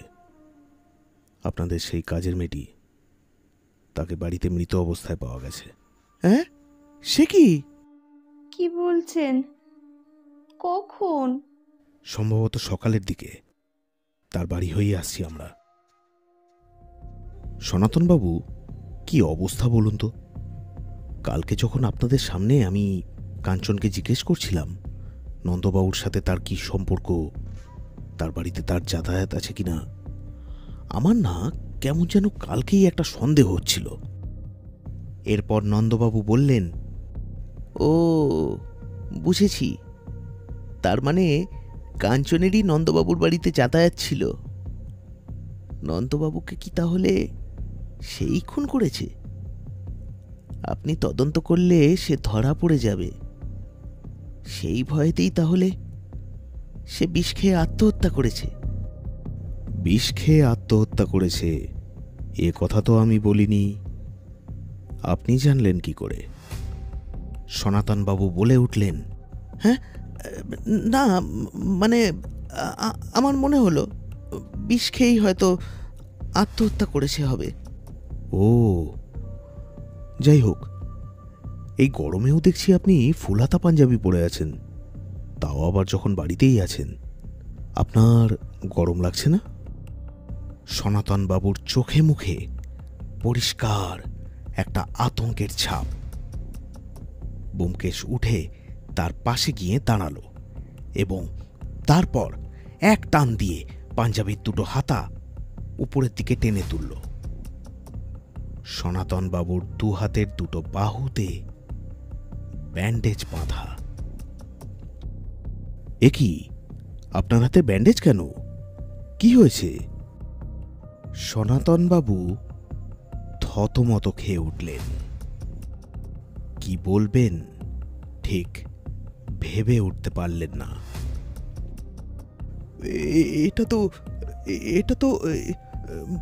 এটা তো ওই, আমি বলি কি হয়েছে? এই হাতে নন্দবাবুর আঁচড় লেগেছে। কি ঠিক বলেছি? আপনি কি বলছেন? মিথ্যে কথা, মিথ্যে কথা। আপনি কি সব যাতা বলছেন? যাতা বলছি? তাহলে অজিত, যাও তো ওনাদের ডেকে নিয়ে আসো। আমি বাইরে গিয়ে পুলিশকে ডেকে নিয়ে আসলাম। পুলিশের সাথে কাঞ্চনের মেয়েও ঘরে প্রবেশ করল। খুকু, এবার বলো তো, কাল তোমাদের বাড়িতে যেই কাকু গেছিল সে কি এখানে আছে? বাচ্চা মেয়েটি আঙুল তুলে পরিষ্কার সনাতনবাবুর দিকে দেখিয়ে দিল। আপনার কি কিছু বলার আছে সনাতনবাবু? নন্দবাবুর পোস্টমর্টমের রিপোর্ট এখনো আসেনি। আমার বিশ্বাস পোস্টমর্টমের রিপোর্ট আসলে পরে সেখানে খুনির আঙুলের ছাপ পাওয়া যাবে। সেই আঙুলের ছাপের সাথে আপনার আঙুলের ছাপ মেলালে পরে আশা করি তখন আপনার আর কিছু বলার থাকবে না। আর যদি আমি ধরেও নেই আপনি হাতে দস্তানা বা ওই জাতীয় কিছু পরে কাজটি করেছেন, তাহলে আপনার রক্তের গ্রুপটা আমাদের একটু মিলিয়ে দেখতে হবে। নন্দবাবুর হাতে যেই রক্ত পাওয়া গেছে সেই গ্রুপের সাথে আপনার রক্তের গ্রুপ মেলে কিনা। আর এছাড়াও আমি পুলিশকে বলবো একটু আপনার ঘরটা তল্লাশি করে দেখতে। জানতো ওনার ঘরটা একবার তল্লাশি করে দেখুন। আমার বিশ্বাস ওখানে একটা ছোট্ট শিশি পাবেন যার মধ্যে সাদা নুনের মতো কিছু বস্তু পাওয়া যাবে। দেখুন তো পান কিনা।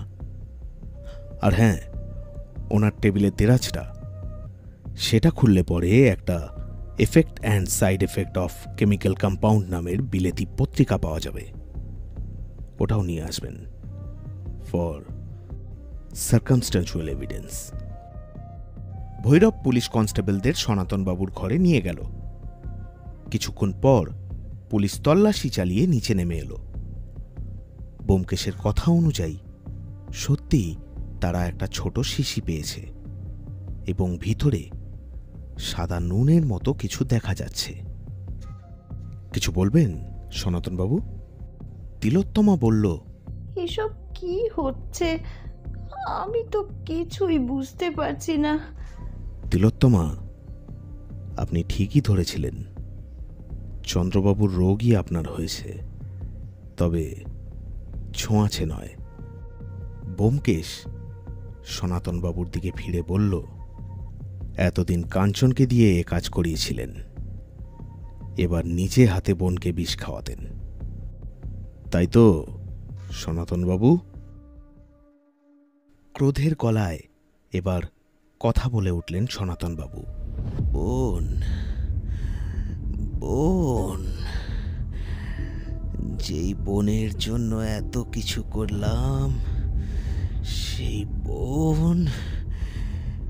কি বলবো ব্যোমকেশ বাবু, আপনি তো বোধহয় সবটাই ধরে ফেলেছেন।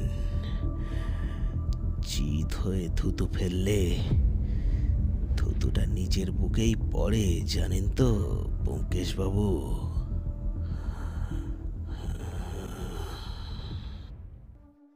নিয়ে যান ওনাকে। ব্যোমকেশ পুলিশ কর্তাকে বলল কথাটা। দাদা আমাকে বিষ খাওয়াতে চেয়েছে? জড়ানো গলায় বলল তিলোত্তমা। কেন? সম্পত্তির লোভে? এ খেয়াল তার পরের দিকে হয়েছে। প্রথম কারণটা ছিল রাগ। রাগ? কিসের রাগ? ব্যোমকেশ শব্দহীন একটা নাতি দীর্ঘ শ্বাস ছেড়ে কিছুটা ইতস্তত করেই বলল, উনি আপনার আর চন্দ্রবাবুর সম্পর্কটা মেনে নিতে পারেননি। কথাটা শুনে তিলোত্তমা বিস্ময় ভরে চোখ বড় বড় করে ব্যোমকেশের দিকে তাকালো। তারপর নিচের ভাঁজ করা হাঁটু দুটোকে জড়িয়ে ডুকরে কেঁদে উঠল।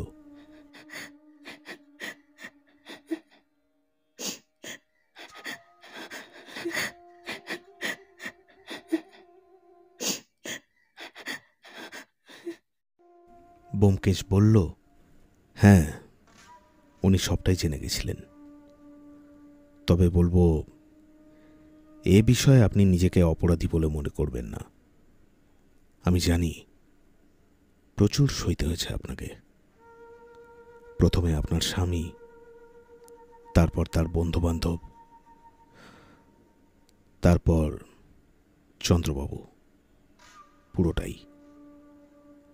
অনেক অনেক সহ্য করতে হয়েছে আপনাকে। তিলোত্তমা আবার অবাক হয়ে ব্যোমকেশের মুখের দিকে তাকালো। শুধু দুঃখ এই যে যাদের কথা ভেবে আপনি এত কিছু সহ্য করলেন তারাই আপনাকে বুঝল না। আমি এসব শুনে বোকার মতো হাঁ করে ব্যোমকেশের দিকে চেয়ে রইলাম। তিলোত্তমা এবার বালিশের উপর হুমড়ি খেয়ে পড়ে হাউমাউ করে কেঁদে উঠল।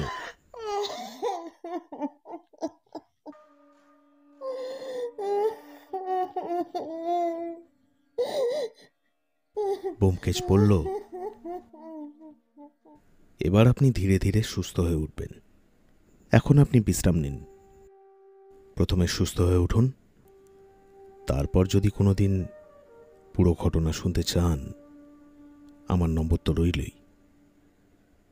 চলো অজিত। কোনো এক অজ্ঞাত কারণে মনটা ভীষণ খারাপ হয়েছিল। ওইদিকে মনের ভিতর একটা চাপা কৌতূহলও ছিল। তাই ভাবলাম এসব ছেড়ে ফেলে কাহিনীর দিকে মনোনিবেশ করাই ভালো। কৌতূহল আর দমন করে রাখতে পারলাম না। সন্ধ্যের চা পান করতে করতে বললাম, দেখো, মোটামুটি প্রায় অনেকখানিই বুঝেছি, কিন্তু এবার একটু খোলসা করে বলো তো। কি জানতে চাও বলো। সবটাই, প্রথম থেকে শেষ অবধি। তা তুমি আর না শুনে ছাড়বে? আচ্ছা বেশ, তাহলে বলি শোনো। চন্দ্রবাবু উইল করবে বলে আমাদের সেদিন ডেকে পাঠালো, তাই তো? তিনি তিলোত্তমার সাথে আমাদের পরিচয় করিয়ে দিলেন। সে সময় একটা অদ্ভুত জিনিস খেয়াল করেছিলাম, তুমিও হয়তো দেখে থাকবে।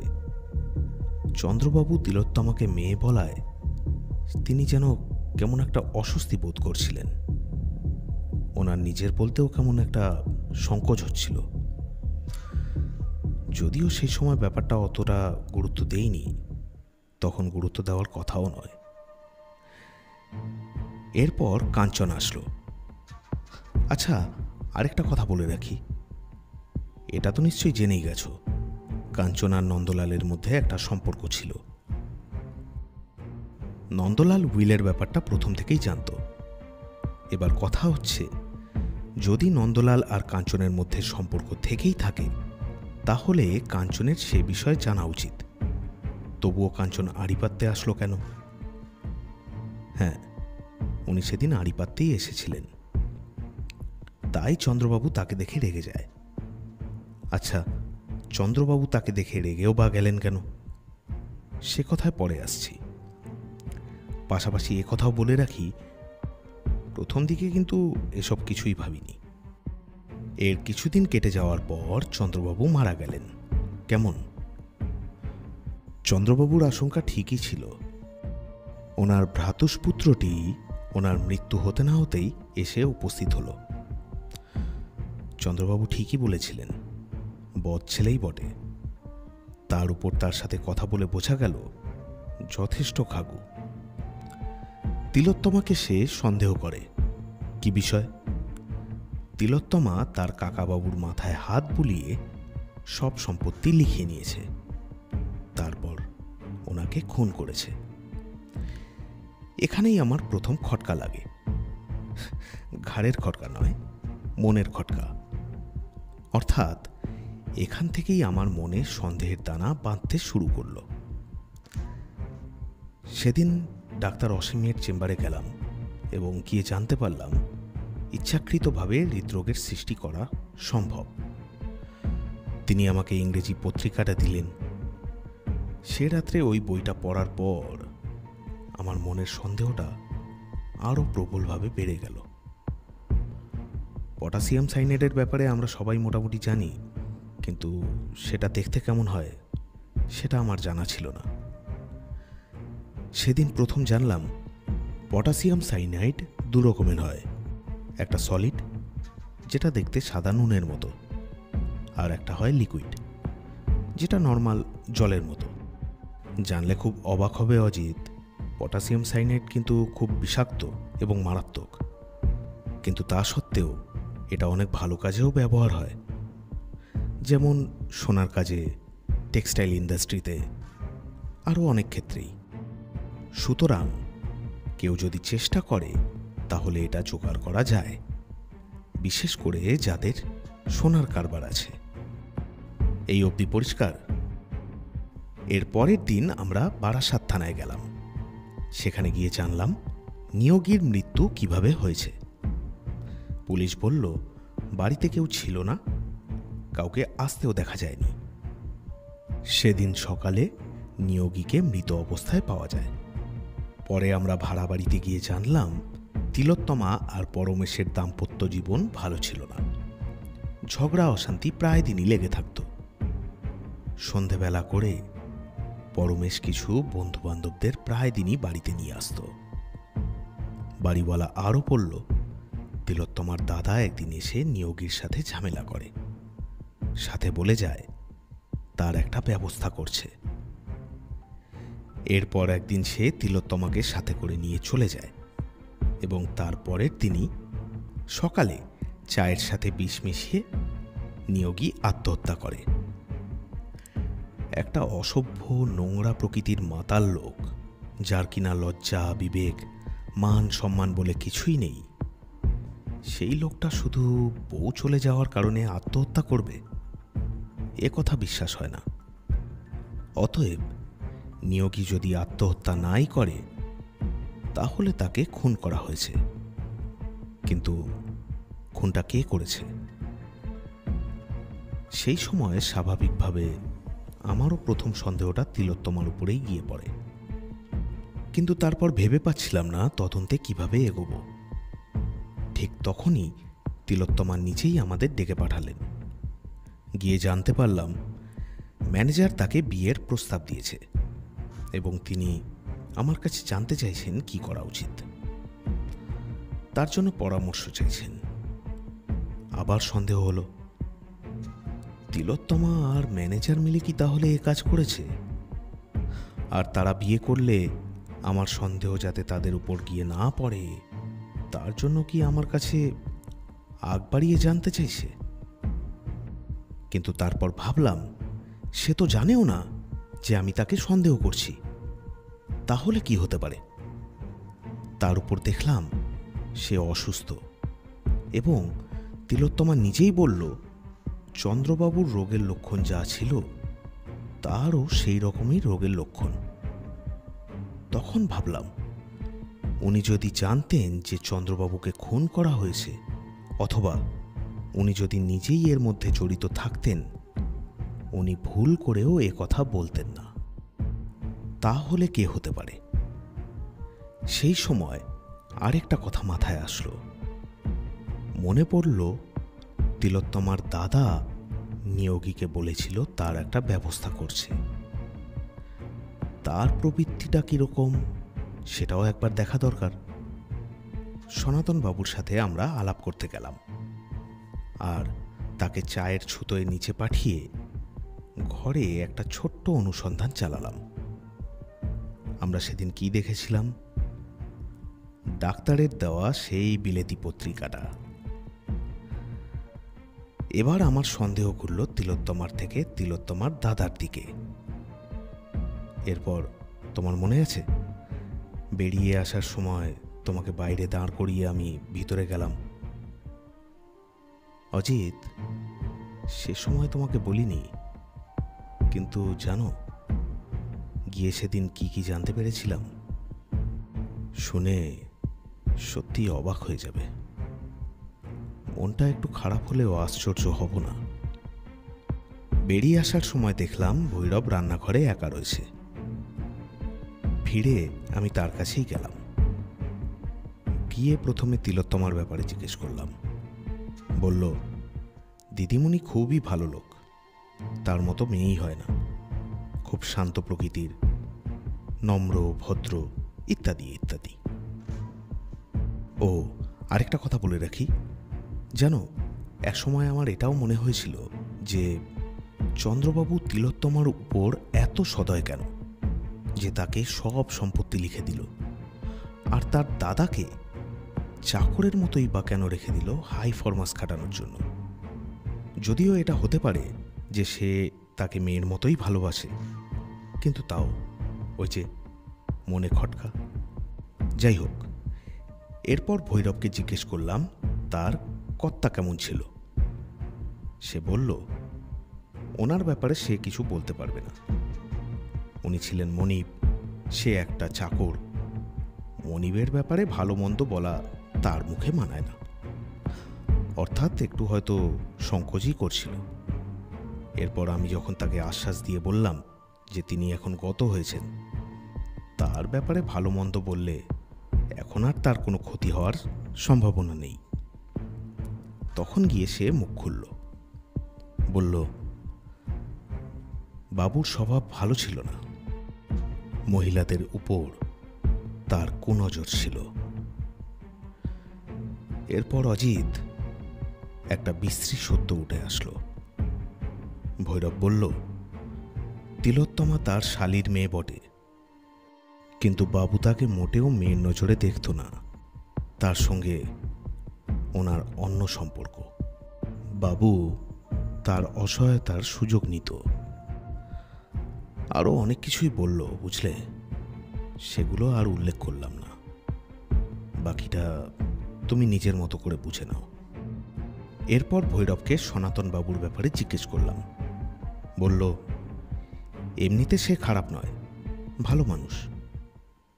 তবে শেষের দিকে সনাতন বাবু চন্দ্রবাবুকে খুব একটা সহ্য করতে পারত না। কোনো কথা কাটাকাটি কিন্তু করেনি, তবে কথা বলার বিশেষ একটা ইচ্ছাও প্রকাশ করত না। খানিকটা এড়িয়ে এড়িয়ে চলত। তার বোনের সাথেও সে খুব একটা কথা বলতো না। এরপর তাকে জিজ্ঞেস করলাম কাঞ্চনের ব্যাপারে। জিজ্ঞেস করলাম কাঞ্চন কেমন মেয়ে। শুনে ভৈরব যেন একটু তেলে বেগুনে জ্বলে উঠল। বলল, খুবই খারাপ, তার সাথেও খারাপ ব্যবহার করে। ভৈরব আরও বলল, তিলোত্তমা এই বাড়িতে আসার আগে চন্দ্রবাবুর সাথে তার বেশ দহরম মহরম ছিল। তিলোত্তমার আগমনের আগে কাঞ্চন এ বাড়িতেই থাকত। যে ঘরে এখন তিলোত্তমা থাকে সেই ঘরে। তিলোত্তমা আসার পর প্রথম প্রথম তিলোত্তমা 3 তলার ঘরে থাকত। এরপর বাবু একদিন কাঞ্চনকে বলল রাতে তার আর থাকার দরকার নেই, সুবিধা অসুবিধা হলে পর তিলোত্তমাই তার দেখভাল করবে। এই বলে চন্দ্রবাবু তিলোত্তমার থাকার ব্যবস্থা করে দিল তারই পাশের ঘরে। এখানে বলি, চন্দ্রবাবু হয়তো জানত যে কাঞ্চনের তার সম্পত্তির উপর নজর আছে। হয়তো সেরকম দুর্বল অবস্থায় কোনোদিন কথায় কথায় বলেও বসেছে। চন্দ্রবাবুও সে সময় কাবু হয়ে তাকে সম্পত্তি দিয়ে যাওয়ার কথা বলে, মানে বলে বসেছে আর কি। কিন্তু পরে তিলোত্তমা এসে যাওয়ায় চন্দ্রবাবু পাল্টি খেয়ে যায়। তিনি চাননি উইলের ব্যাপারে অন্তত কাঞ্চন জানতে পারুক। এই জন্যই সেদিন উইলের ব্যাপারে কথা বলার সময় কাঞ্চন যখন উপরে উঠে আসে তাকে দেখে সে রেগে যায়। এই অবধি তাহলে পরিষ্কার, তাই তো? আচ্ছা, এবার আমরা সরাসরি চলে আসি নন্দবাবুর খুনের ঘটনায়। নন্দবাবুর লাশটা কি অবস্থায় ছিল মনে আছে? চোখ দুটো দেখে মনে হচ্ছিল যেন ঠিকরে বেরিয়ে আসবে, জিভ বাইরে বেরোনো। সাধারণত গলার উপর চাপ পড়লে পরে ওভাবে মৃত্যু হয়। বুকে বসানো ছুরিটা ছিল পুলিশকে বিভ্রান্ত করার জন্য। খুনি যেই হোক, সে প্রথমে অত কিছু না ভেবে গলা টিপে মেরে বসে। পরে তার মাথায় আসে আঙ্গুলের ছাপের ব্যাপারটা। এরপর সে কি করবে বুঝে পায় না। ভাবে যদি একটা ছুরি সে বুকের ওপর বসিয়ে দেয় তাহলে সবাই মনে করবে ছুরি মেরেই মারা হয়েছে, গলায় আর পরীক্ষা করতে যাবে না। কিন্তু ওরকমটা হয় না, সেটা খুনি জানত না। এ বিষয়ে অতটা জ্ঞান না থাকার জন্যই সে হয়তো এরকম করেছিল। তার উপর আবার ওই ছুরিটা ছিল একটা ফল কাটার ছুরি।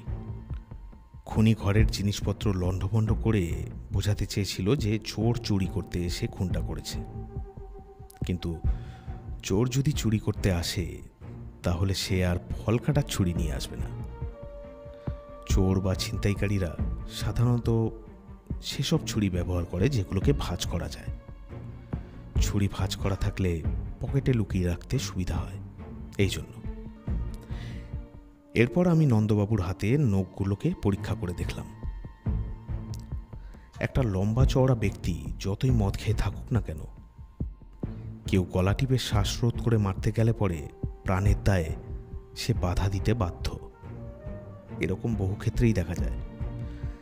মৃত ব্যক্তির হাতের নখে অনেক সময় খুনির চামড়া উঠে আসে, কোনো কোনো ক্ষেত্রে রক্তের দাগও পাওয়া যায়। গলা টিপে খুন করা হয়েছে কিনা সেটা নির্ভুল হওয়ার জন্যই আমি দেখতে গেলাম, আর ওটাই খুঁজছিলাম। আতস কাঁচ দিয়ে কি দেখলাম জানো? আঙুলে চামড়া আর রক্ত তো ছিলই, সাথে নন্দবাবুর হাতের দুটো নখের উপর ইঞ্চি খানেক লম্বা মানুষের লোম। স্ত্রী মানুষের হাতে অত বড় লোম হয় না, অর্থাৎ বুঝলাম খুনি একজন পুরুষ। এরপর প্রতিবেশী আমাদের জানালো যে এই বাড়িতে একটা স্ত্রী মানুষের যাতায়াত আছে। তখন আবার সন্দেহ ঘুরে গেল তিলোত্তমার উপর। প্রথমে ভেবেছিলাম তিলোত্তমার সাথে নন্দবাবু যুক্ত, তাহলে এবারের পুরুষটাকে। এরপর আমরা ওই বাড়িতে গেলাম, কিন্তু গিয়ে দেখলাম তিলোত্তমা সত্যিই অসুস্থ এবং তার অবস্থা এবার আগের থেকেও খারাপ। আরেকটা কথা অনুমান করলাম যে চন্দ্রবাবু থাকাকালীন তিলোত্তমার অন্তত লুকিয়ে লুকিয়ে কারুর সাথে সময় কাটাতে যাওয়া সম্ভব ছিল না। লোকটা তাকে খুবই চোখে চোখে রাখত, আর চন্দ্রবাবুর মৃত্যুর পর থেকেই সে নিজেই অসুস্থ হয়ে পড়েছে। এটা সম্ভব হতে পারে না। তবে কি হতে পারে? আবার আমার সন্দেহ ঘুরে গেল দ্বিতীয় ঠিকানায়, অর্থাৎ সনাতনবাবুর দিকে।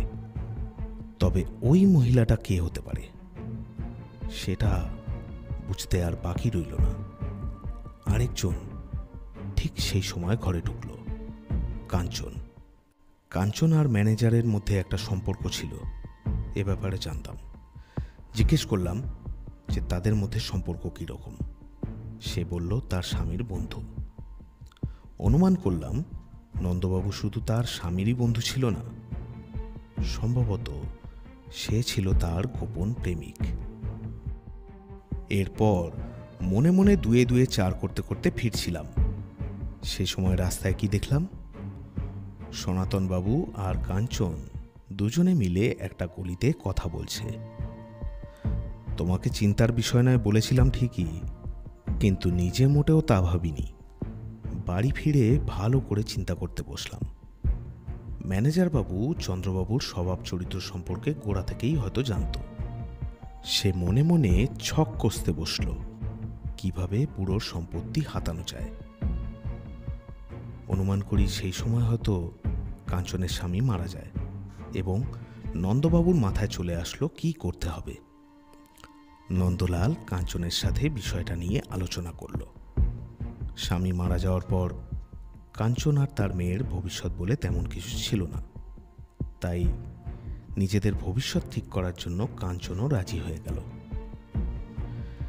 সে কামিনী হয়ে চন্দ্রবাবুকে বশ করল, কিন্তু যখন দেখল তিলোত্তমার আগমন হয়েছে তখন দুজনেরই প্ল্যান ভেস্তে গেল। এরপর কি করা যায়? এরপর যে যার নিজের মতো পরিকল্পনা করতে শুরু করল। তারা দলও পাল্টে নিল। ম্যানেজার ভাবল সে সরাসরি যদি তিলোত্তমাকে বশ করতে পারে তাহলে কাঞ্চনের আর কোনো প্রয়োজন নেই।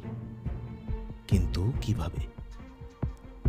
নন্দলাল লোকটা যেমনই হোক, খুন করার অভিপ্রায় তার ছিল না, অথবা বলা যায় তার সাহসও ছিল না। কিন্তু যখন চন্দ্রবাবু মারা গেলেন, নন্দবাবু দেখলেন এবার রাস্তা একেবারেই পরিষ্কার। কিন্তু এদিকে যে কাঞ্চন আরও বড় পরিকল্পনা করে বসে রয়েছে সেটা তার জানাও ছিল না। কাঞ্চন অনেক আগে থেকেই সনাতনবাবুকে হাত করে বসেছিল। কিভাবে বশ করেছে সেটা নিশ্চয়ই বলতে হবে না। মেয়েরা পুরুষদের যেভাবে সহজে বশ করে সেভাবেই। সনাতনবাবু তার বোনকে সত্যিই ভালোবাসত এবং সে তার নিজের কাজকর্ম নিয়েই থাকত।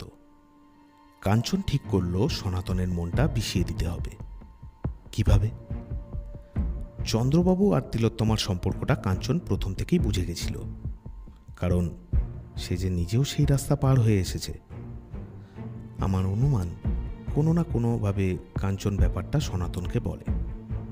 হয়তো সনাতনের প্রথমে বিশ্বাস হয় না, যখন দেখে সে বিশ্বাস করছে না তখন কাঞ্চন তাকে হাতে নাতে প্রমাণ করে দেয়। এবার সেটা কিভাবে করেছিল আমার জানা নেই। সুতরাং সনাতনের মনটা চন্দ্রবাবুর উপর পুরোপুরি বিষিয়ে ওঠে। সনাতন প্রথমেই একটা খুন করেছিল। এসব জানার পর তার আবার খুনের প্রবৃত্তিটা সজাগ হয়। সনাতন KCN অর্থাৎ পটাশিয়াম সাইনাইডের ব্যাপারে আগে থেকেই জানত। সাথে এটাও জানত যে সেটাকে খুব সামান্য পরিমাণে অল্প অল্প করে কাউকে খাওয়ালে পরে সেই ব্যক্তির মৃত্যু খুব ধীরে ধীরে হয়, এবং মৃত্যুর লক্ষণ কি কি হয় সেটাও তার জানা ছিল।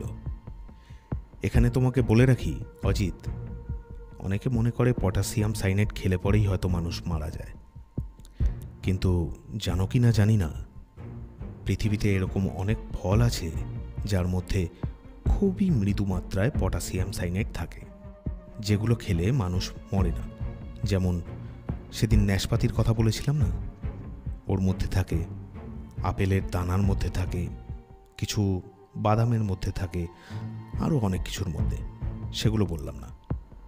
যাই হোক, প্রসঙ্গে ফিরে আসি।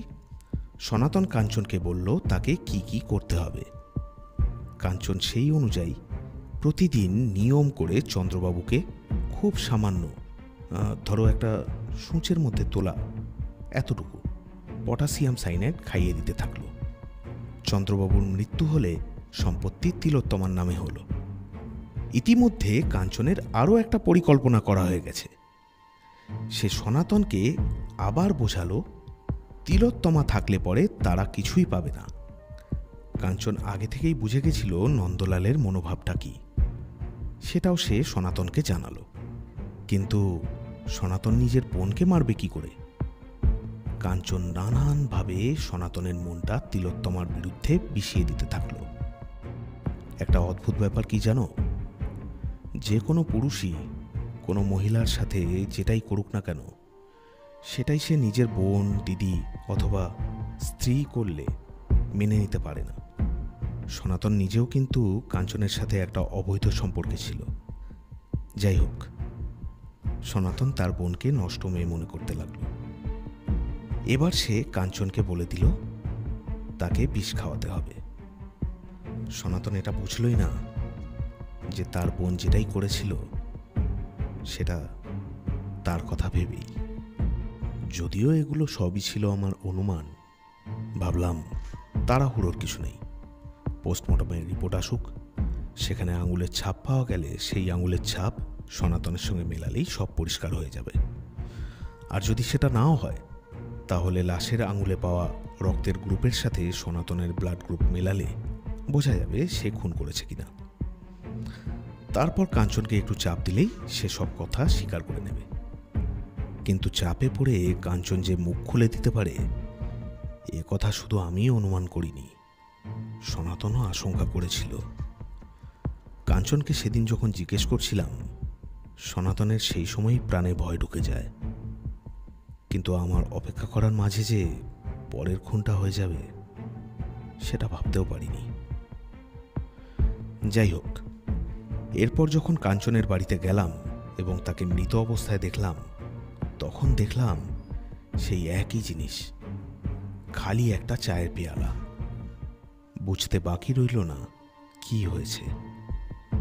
1 নম্বর খুনটা যেভাবে হয়েছিল, অর্থাৎ নিয়োগীকে যেভাবে মারা হয়েছিল, কাঞ্চনকেও ঠিক সেইভাবেই মারা হয়েছে। তখন আর সন্দেহ রইল না, পরিষ্কার বুঝতে পারলাম খুনিকে। পটাশিয়াম সাইনাইড দেখতে কেমন হয় সেটা তো সেদিন দেখলে।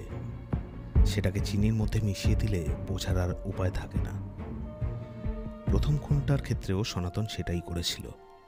যেদিন বোনকে নিয়ে আসতে যায়, সেদিন গিয়ে কোনো এক ফাঁকে চিনির উপর পটাশিয়াম সাইনাইড মিশিয়ে দিয়ে আসে। এরপর তারা বাড়ি থেকে বেরিয়ে যায়। পরের দিন সকালে যখন নিয়োগী চা খেতে যায়, সে চিনির সাথে পটাশিয়াম সাইনাইডও চায়ের মধ্যে ঢেলে ফেলে, আর সবাই মনে করে সে আত্মহত্যা করেছে। এক্ষেত্রে কাঞ্চনের বাড়িতেও সে আগের দিন গিয়ে একই কাজ করে। কাঞ্চন কোনো মতে জানতেও পারে না সে কি করতে এসেছে। তারা স্বাভাবিকভাবেই সেদিন সময় কাটায়। তারপর কোনো এক ফাঁকে, কোনো এক বাহানায় রান্নাঘরে গিয়ে চিনির সাথে পটাশিয়াম সাইনাইড মিশিয়ে দিয়ে আসে। অজিত, বাচ্চাটা সেদিন খুব জোর বেঁচে গেছে জানো। কোনোভাবে যদি সেই চিনিটা বাচ্চার দুধে মেশানো হতো তাহলে।